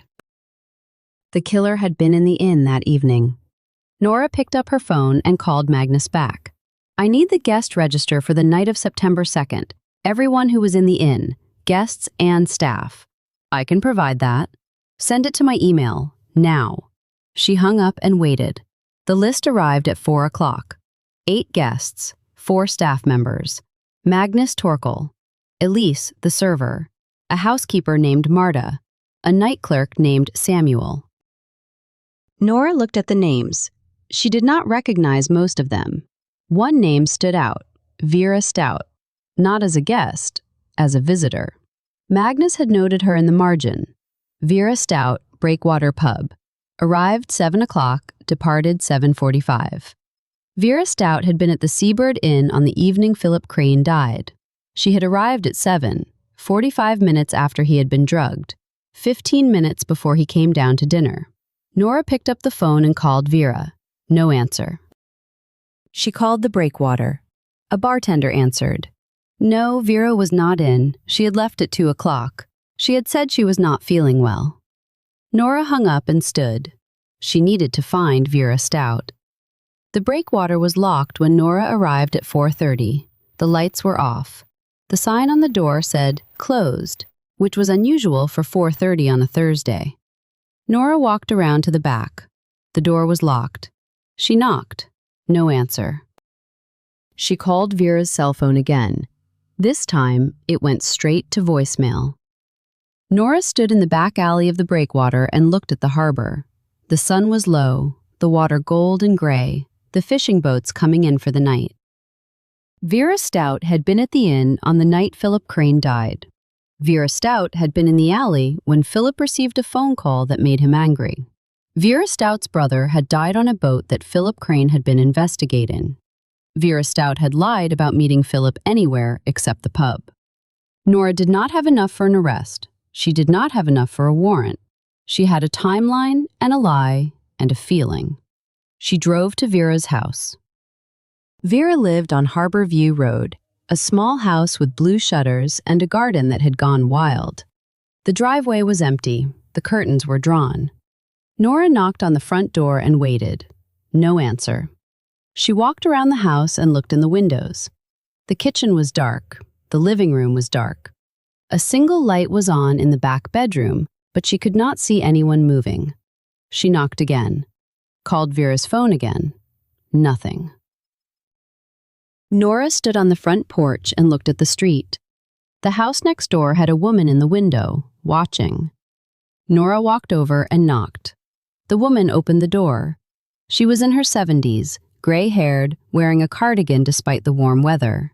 Have you seen Vera Stout today? Nora asked. The woman shook her head. She left this morning, early, around 7. I saw her get in her car and drive toward the highway. Did she have luggage? I could not see. She was in a hurry. She did not wave. She always waves. Nora thanked the woman and walked back to her car. Vera Stout had left town. She called Gannett from the car. Vera Stout is gone. Her neighbor saw her leave this morning around 7. I need a BOLO put out on her vehicle. Gannett was quiet for a moment. What do you have on her? She was at the inn on the night Philip Crane died. She lied about meeting him in the alley. Her brother died on the boat he was investigating, and now she has left town without telling anyone. That is circumstantial. I know it is circumstantial. That is why I am not asking for an arrest warrant. I am asking for a BOLO. I want to know where she is. Gannett sighed. I will make the call. But Nora, if she is the killer, running makes her look guilty. If she is not the killer, running makes her look guilty anyway. Either way, we find her. Thank you. She hung up and sat in the car. The sun was setting. The harbor was quiet. The tourists had gone back to their inns and their rental cottages. Nora drove home. Beckett was on the armchair. He did not get up when she walked in. He watched her with the expression of a cat who had been waiting all day and was not impressed with what he saw. Nora sat on the floor with her back against the sofa. She spread her notes out in front of her. Vera Stout, at the inn, in the alley, lied, left town. It fit too well. That was the problem. In Nora's experience, the person who ran was not always the person who had done the thing. Sometimes the person who ran was the person who was afraid of being blamed for the thing. Sometimes the person who ran was the person who knew who had done the thing and was afraid of what would happen if they stayed. Vera Stout was not a woman who ran from things. Vera Stout had stood behind the bar of the Breakwater for 30 years. She had watched storms come in and storms go out.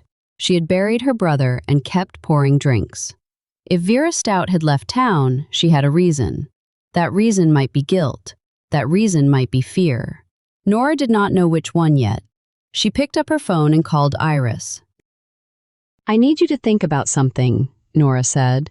The night the fishing boat went down, 8 years ago. What do you remember about Vera after that? Iris was quiet for a moment. She closed the pub for 3 days.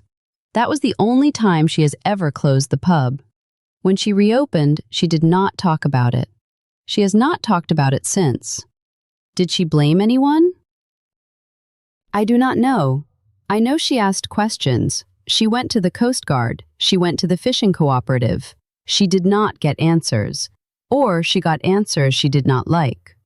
Did she ever mention the Aldrich family in connection with the boat? The silence on the line was longer this time. Nora, what are you asking? I am asking if Vera Stout had a reason to hate someone in Stillwater Cove. Someone with money. Someone with power. Someone who might have been connected to both the fire and the boat. Iris exhaled slowly. Vera has never said a word against the Aldriches, but I have seen the way she looks at them when they come into the pub. She looks at them the way you look at someone who owes you something and will never pay. Nora wrote it down. Thank you, Iris. Be careful, Nora. Vera is not someone you want to push into a corner. I know. She hung up and looked at Beckett. He had not moved from the armchair. What do you think? She asked him. Beckett closed his eyes. Nora took that as agreement. She stayed up late reading through her notes again. The fire, the boat, Vera's brother, Claire Ashworth, Magnus Torkel, the woman in the dark sedan. She drew a new line. The Aldrich house was on the bluff. The Aldrich family had money. The Aldrich family had power. The Aldrich family had been in Stillwater Cove for generations. If someone had started a fire at the Aldrich house in 1998, that someone had a reason. If someone had been involved in a fishing boat going down 8 years ago, that someone had a reason. Vera Stout had a reason to hate the Aldriches. Claire Ashworth had met someone at the Aldrich house in 1998. Someone older, married. Someone who lied about his marriage ending. What if that someone was an Aldrich? What if the woman Claire saw leaving the Aldrich house before the fire was not the person who started the fire, but the person who knew who did? Nora wrote it down. Then she wrote it again. The woman in the dark sedan saw something. The woman in the dark sedan left quickly. The woman in the dark sedan did not come forward. That woman was still in Stillwater Cove. Or she was not. Nora looked at the clock. 11:30. Too late to call anyone. Too late to do anything except think. She stood up and walked to the window. The woods were dark. The stars were out. Somewhere in the distance, a dog barked once and was silent. Vera Stout was on the road. Nora hoped she was heading toward Rockland, toward the Coast Guard station, toward answers, and not toward the Canadian border. She turned off the light and went to bed. Beckett joined her after a few minutes, stepping on her stomach on his way to the pillow. She moved over. He settled in and began to purr. Nora lay in the dark and listened to the sound of the cat and the wind in the trees. Something did not fit. She could feel it the way she felt the cold coming through the window. The woman in the dark sedan, the fire, the boat, Vera's brother, Claire Ashworth, Magnus Torkel, Jonas Peak. She had pieces. She had a suspect who had run, but the picture was not complete. Tomorrow she would go to Rockland. She would read the Coast Guard report. She would find out what really happened to that boat 8 years ago. And then she would find Vera Stout. Before someone else did. Chapter 8. The Coast Guard Report. Nora left for Rockland at 6 in the morning. The sky was clear, the air cold, the harbor still. She drove with the window half open, letting the salt air keep her awake. She had slept poorly. Beckett had spent the night on her pillow, and she had dreamt of dark sedans and closed doors.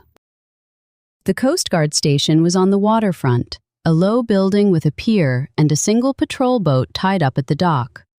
Nora parked and walked inside. The petty officer at the front desk was young, with a buzz cut and the kind of posture that came from basic training. "I need to see the file on the fishing vessel Sea Rose," Nora said. "The boat went down 8 years ago. 3 men lost." The petty officer looked at her identification. "That is a closed case, Deputy. The report is public record, but you will need to fill out a request form. I will fill out whatever you need." He handed her a clipboard. She filled out the form, signed it, and handed it back. He disappeared into the back and returned 10 minutes later with a thick file folder. "You can read it in the conference room. Do not remove any documents. Do not take photographs." Nora nodded and carried the file into a small room with a table and 2 chairs. She sat down and opened the folder.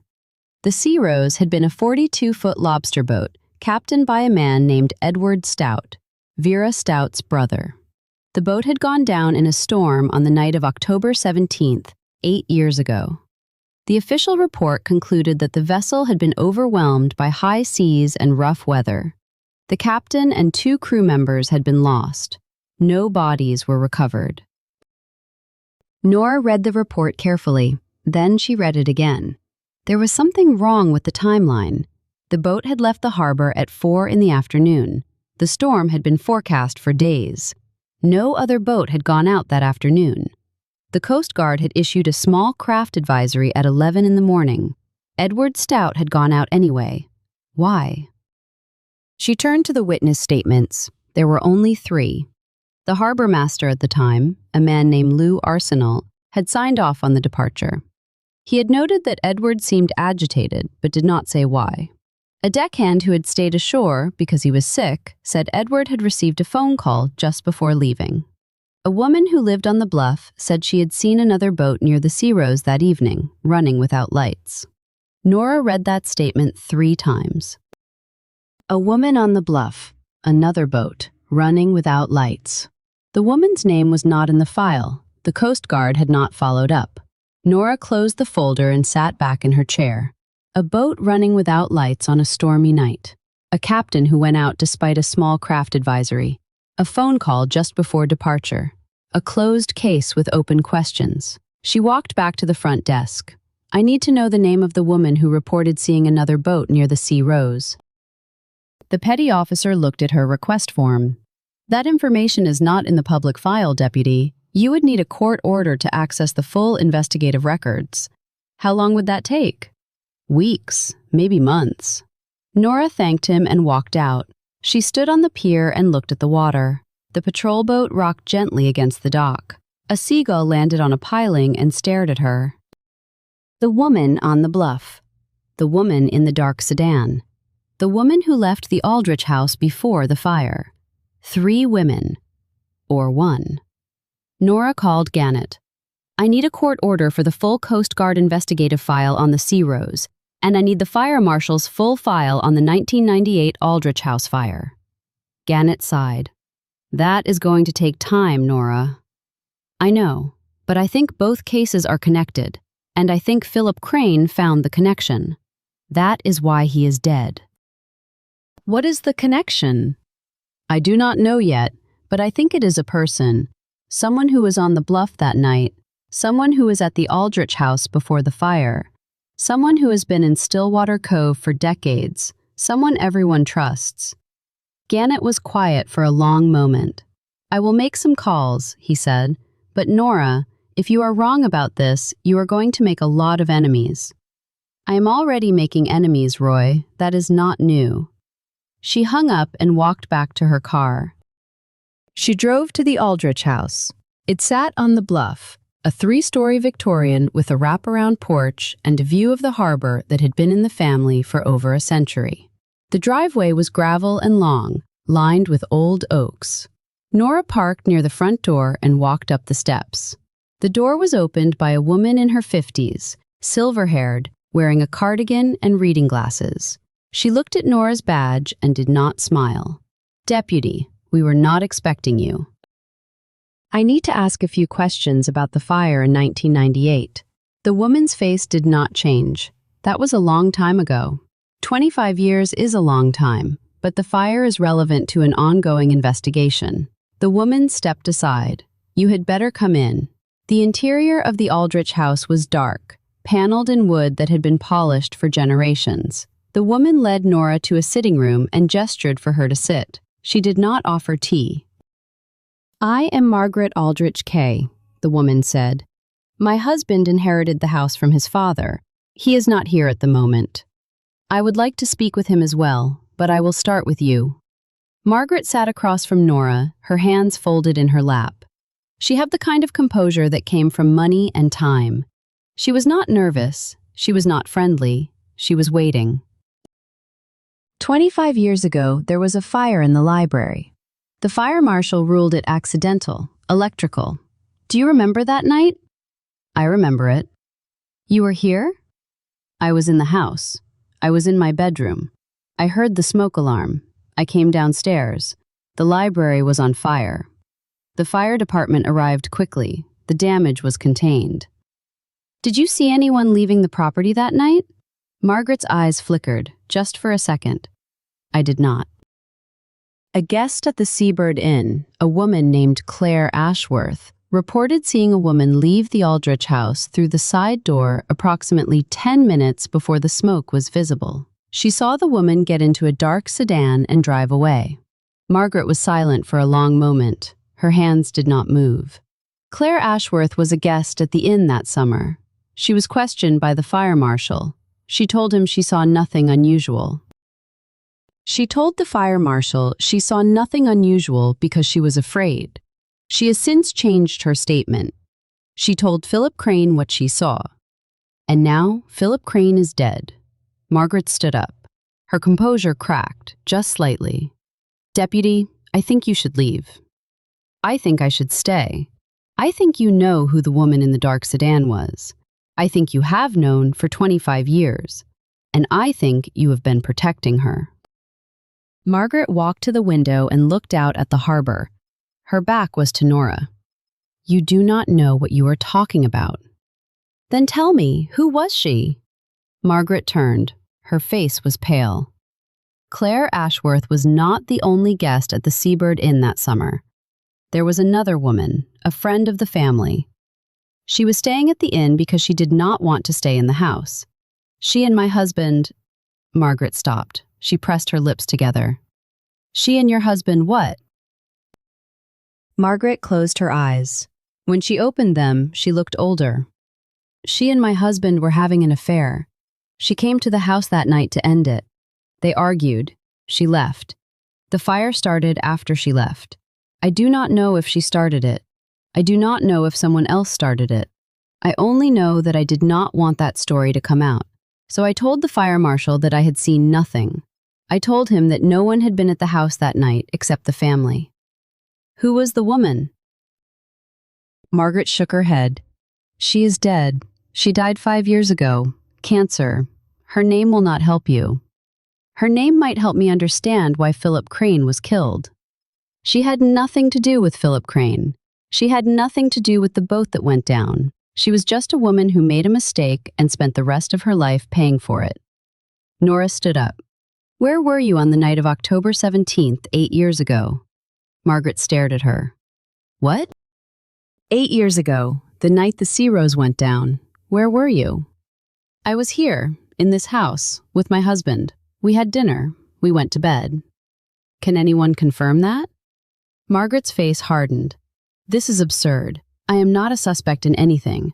I am a woman who has lived in this town for 30 years. I have served on every committee. I have donated to every charity. I am not a killer. Nora looked at her. Margaret Aldrich Kay was telling the truth about one thing. She was not a killer. She was a woman who had covered up an affair and a fire to protect her marriage. That was not murder. That was fear. But she knew something. She knew who the woman in the dark sedan was. And that woman, dead or alive, was connected to something larger. Thank you for your time, Mrs. Aldrich Kay. Nora walked out of the house and stood on the porch. The harbor was spread out below her, blue and gold in the afternoon light. The fishing boats were coming in. The tourists were walking the pier. She had learned something, not what she had hoped, but something. The woman in the dark sedan was dead. That did not mean her secrets were dead with her. Secrets had a way of surviving. Nora drove back to the office and sat at her desk. The whiteboard was full now. Names and dates and questions. She erased the woman in the dark sedan and wrote, deceased, affair, died 5 years ago. Then she added a new name at the bottom of the board, Margaret Aldrich Kay. Knew something, not talking. She looked at the board and tried to see the pattern. The fire, the boat, the affair, the woman who died. Philip Crane, Vera Stout, Magnus Torkel, Claire Ashworth. She was missing something obvious, something that had been in front of her the whole time. Beckett was not at home when she got there. She found him in the backyard, sitting on the stone wall, watching the woods. He did not turn around when she called him. Nora sat on the steps and looked at the sky. The sun was setting. The trees were dark against the orange light. She thought about Philip Crane, alone in his room at the Seabird Inn, writing in his notebook. She thought about the notebook, closed, pen on top. She thought about the bathroom door, open when Magnus entered, closed when Magnus delivered the tray. That door had moved. Someone had been in that room after Philip died. Someone had closed the notebook. Someone had moved the door.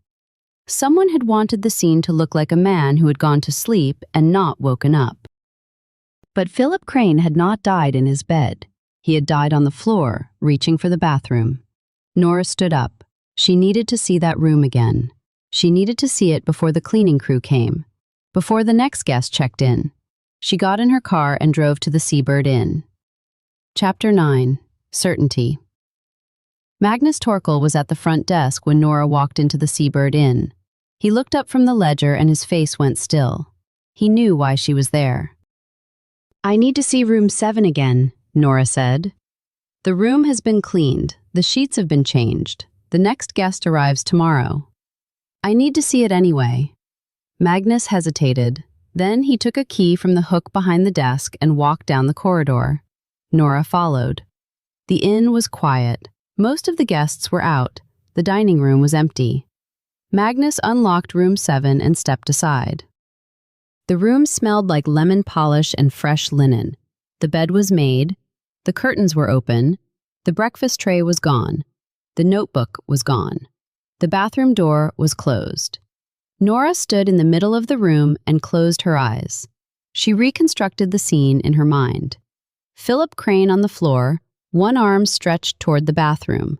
The notebook on the desk, closed, pen on top. The bathroom door, open when Magnus entered, closed when Magnus delivered the tray. She opened her eyes. Magnus, when you delivered the breakfast tray at 7:10, you said the bathroom door was closed. Yes. And when you entered the room at 7:30 with the master key, the bathroom door was open. Yes. So someone opened that door between 7:10 and 7:30. Magnus said nothing. Who had a key to this room? Philip Crane had the only key. I have a master key.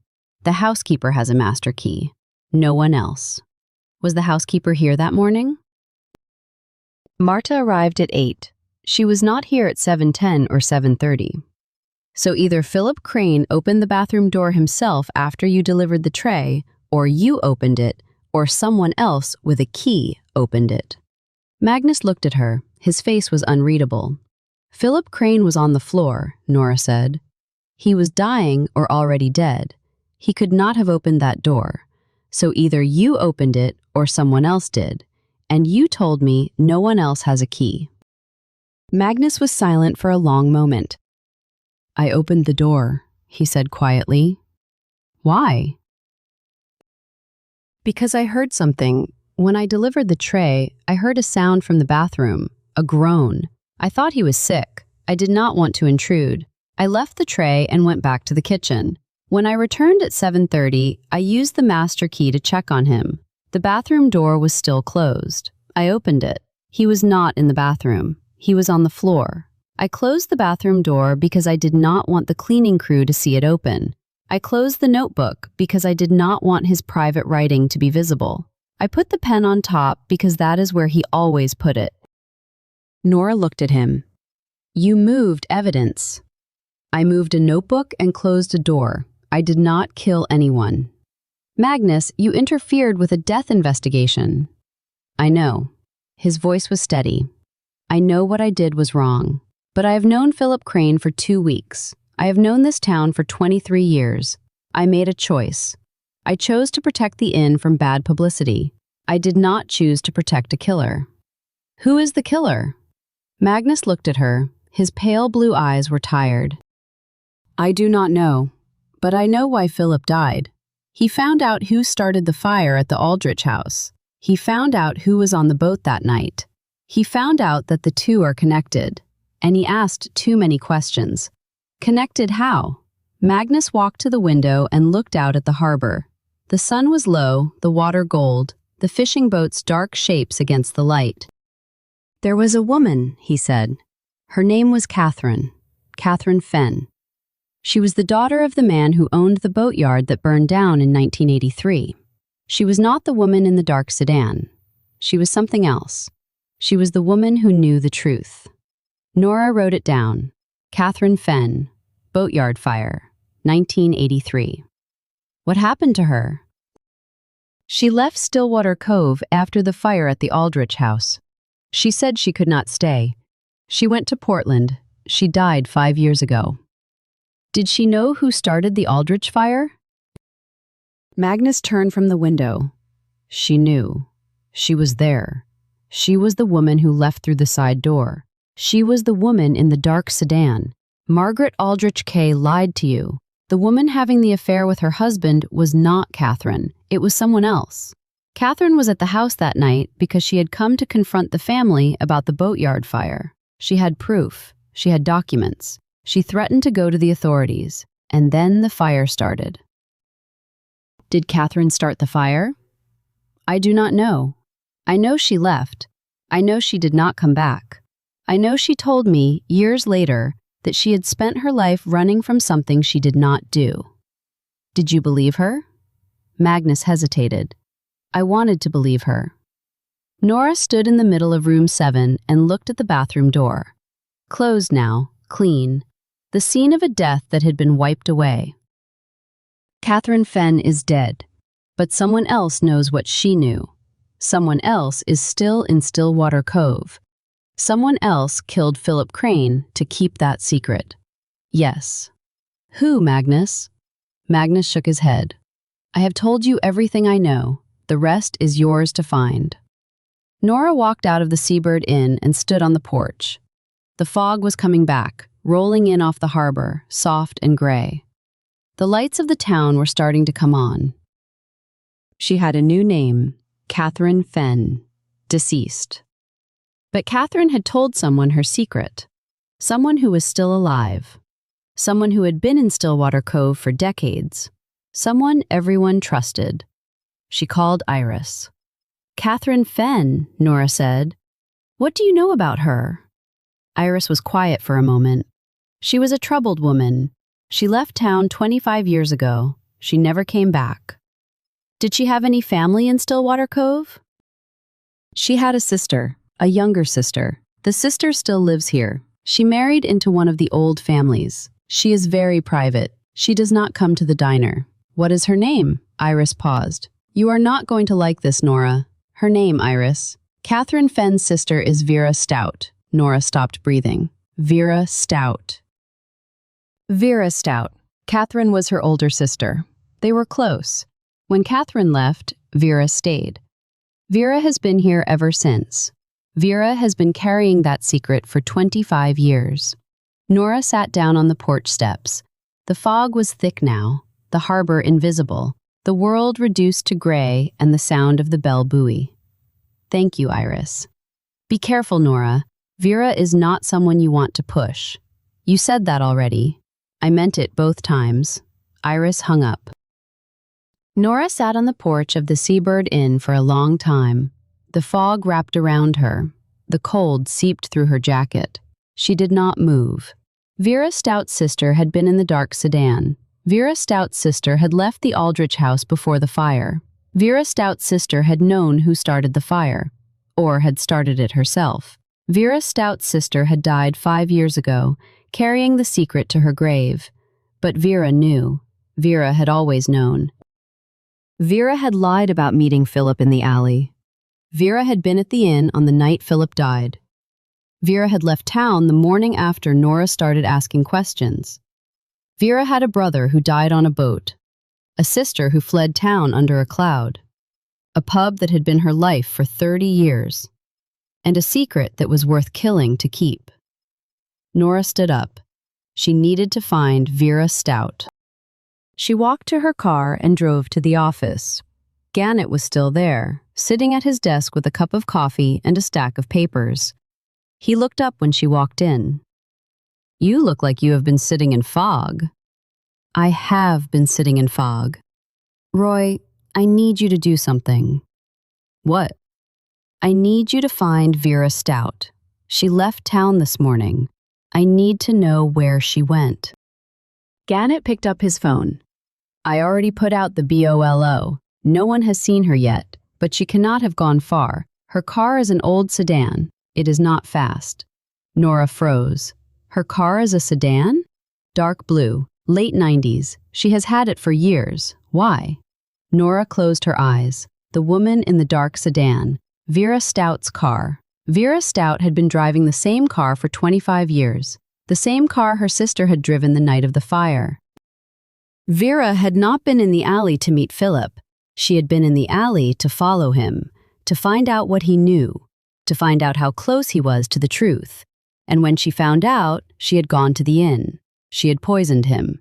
She had drugged him first, at the pub, in a drink he had not finished. Then she had followed him to the inn, found a way into his room, and given him the plant toxin in something he consumed before bed. Vera Stout had killed Philip Crane. Nora opened her eyes. I know who did it, Roy. I need a warrant for Vera Stout's house, and I need you to call the state police. Vera is not coming back here voluntarily. We need to find her before she crosses the border. Gannett looked at her for a long moment, then he picked up the phone. I will make the calls. You get some rest. You look like you have not slept in a week. I will sleep when Vera is in custody. Nora walked out of the office and stood on the sidewalk. The fog was thick. The streetlights were halos of soft light. The town was quiet. She had the answer. She had known it for a while, she realized. She had been circling it for days, unwilling to land. Vera Stout had killed Philip Crane to protect her sister's memory, to protect the secret that had driven Catherine out of Stillwater Cove, to protect herself from the truth she had been carrying for 25 years. The fire at the Aldrich house, the boat that went down, the sister who died, the brother who died, the secrets that had been buried for decades, and a food writer who had dug them up. Nora walked to her car and sat behind the wheel. She did not start the engine. She sat in the dark and the fog and thought about Vera Stout, alone on the road, driving away from everything she had ever known. She thought about Catherine Fenn, dead 5 years, her secret still alive. She thought about Philip Crane, who had come to Stillwater Cove looking for a story and found something else entirely. And she thought about the notebook, closed on the desk, pen on top. Magnus Torkel's small act of mercy. A man trying to protect the dead from the indignity of exposure. Nora started the car and drove home. Beckett was waiting at the door. He did not meow. He just looked at her, and then he walked to the kitchen and sat next to his bowl. Nora fed him. She made toast. She sat at the table with her notebook and wrote everything down. Vera Stout. Motive, protect her sister's secret. Means, access to plant toxin. Opportunity, at the inn on the night of the poisoning. Lies, about the alley, about meeting Philip, about her car. She had enough for an arrest, not for a conviction, not yet, but enough to bring Vera in, enough to ask the questions she had not been able to ask before. The phone rang at 9:30. Gannett. State police picked her up outside Bangor. She was heading north. They are bringing her back to Rockland. You can interview her in the morning. Nora closed her eyes. Thank you, Roy. Get some sleep, Nora. You earned it. She hung up and sat in the dark. Beckett jumped onto the table and sat directly on her notebook. Tomorrow, she said. Tomorrow we find out if we are right. Beckett began to purr. Nora sat with her hand on the cat's back and listened to the wind in the trees. She was certain. But certainty was not the same as proof. Tomorrow, she would need both. Chapter 10. The Truth at the Breakwater. The Rockland County Detention Center was a low concrete building with small windows and a parking lot that smelled like diesel. Nora arrived at 8 in the morning. She had slept 4 hours, fed Beckett, and driven south before the sun was fully up. Vera Stout was in an interview room. Nora watched her through the glass for a moment before going in. Vera sat at a metal table, her hands folded, her face composed. She looked tired. She looked older than she had 3 days ago, but she did not look afraid. Nora opened the door and sat across from her. Hello, Vera. Deputy. You left town. I did. Why? Vera looked at her. The fluorescent lights made everything look gray. The room smelled like bleach and old coffee. Because I knew you would figure it out, and I did not want to be there when you did. Figure what out? Vera leaned back in her chair. Her hands were steady, her voice was steady. That I killed Philip Crane. Nora did not react. She had known. But hearing it said aloud was different. Why? Vera looked at the wall. The room was silent except for the hum of the lights. My sister Catherine started the fire at the Aldrich house in 1998. She did not mean to. She went there to confront Marjorie Aldrich Kay about the boatyard fire from 1983. She had proof that Marjorie's husband had been involved. She threatened to go to the police. They argued. Catherine knocked over a lamp. The lamp caught a curtain. The room went up faster than anyone expected. Catherine ran. She did not call the fire department. She just ran. Claire Ashworth saw her leave. Yes, Claire saw her. Claire did not know who she was. Catherine drove to my house that night. She told me everything. I told her to leave town. She left. She never came back. Did she know that someone died in the boatyard fire? Vera shook her head. No, the boatyard fire was years before. No one died, but someone lost everything. Someone who had been blackmailing the Aldrich family for years. Catherine had the documents. She had proof of the blackmail. She was going to use them to force the family to pay restitution to the boatyard workers. And then the fire happened, and everything changed. Nora wrote it down. What does this have to do with the fishing boat? Vera's composure cracked. Just a little. Her hands tightened. The boat that went down 8 years ago. The Sea Rose. My brother Edward was the captain. He was not supposed to be on that boat that night. He was covering for someone, a friend, a man who had been drinking. Edward took his place, and the boat went down. Was it an accident? The storm was real, but the boat should not have been out there. The man Edward was covering for, his name was Lawrence Aldrich Kay. He was the oldest son. He was drunk. He was supposed to captain the boat that night. Edward took his shift. Edward died. Lawrence Aldrich Kay has been walking around Stillwater Cove for 8 years, free and clear, because no one knew. Philip Crane found out. Vera nodded slowly. Philip found out. He found the documents Catherine had left behind. He found the Coast Guard report. He found the witness who saw the other boat running without lights. He put it together. He came to me at the pub and told me what he knew. He asked if I wanted to go public. He said we could finally get justice for Edward. What did you tell him? I told him I needed time to think, but I knew what I was going to do. I was not going to let him expose Catherine. Catherine was dead. She could not defend herself. The fire was an accident. She did not mean to hurt anyone. But if Philip published what he knew, everyone would know. Everyone would know that my sister was a criminal, that she ran, that she hid for 25 years. So you killed him? Vera closed her eyes.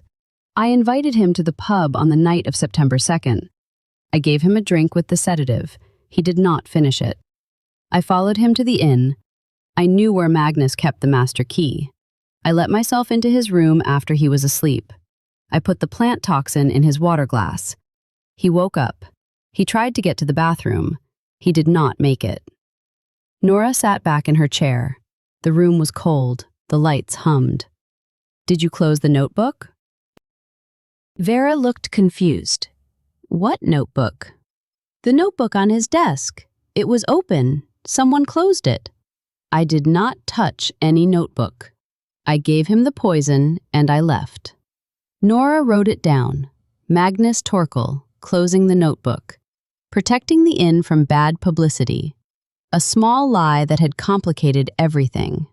Vera, I am going to read you your rights. You do not have to say anything more. But I need you to understand that everything you have told me will be used in court. Vera nodded.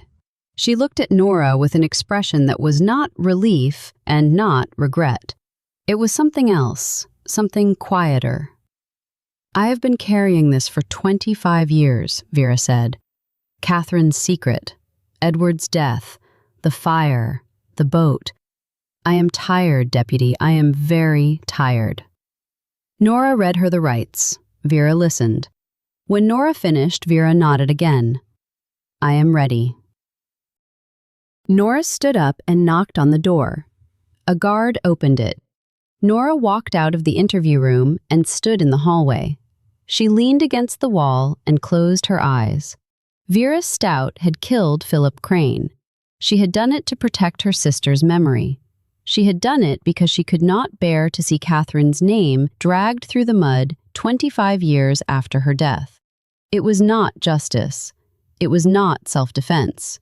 It was not mercy. It was grief. Grief that had curdled into something else. Something that looked like love but had become poison. Nora walked out of the detention center and stood in the parking lot. The sun was bright. The sky was clear. A truck with main plates drove past and someone waved. She did not wave back. She drove back to Stillwater Cove in silence. She did not turn on the radio. She did not call Gannett. She drove with the window open and let the cold air fill the car. The town looked the same.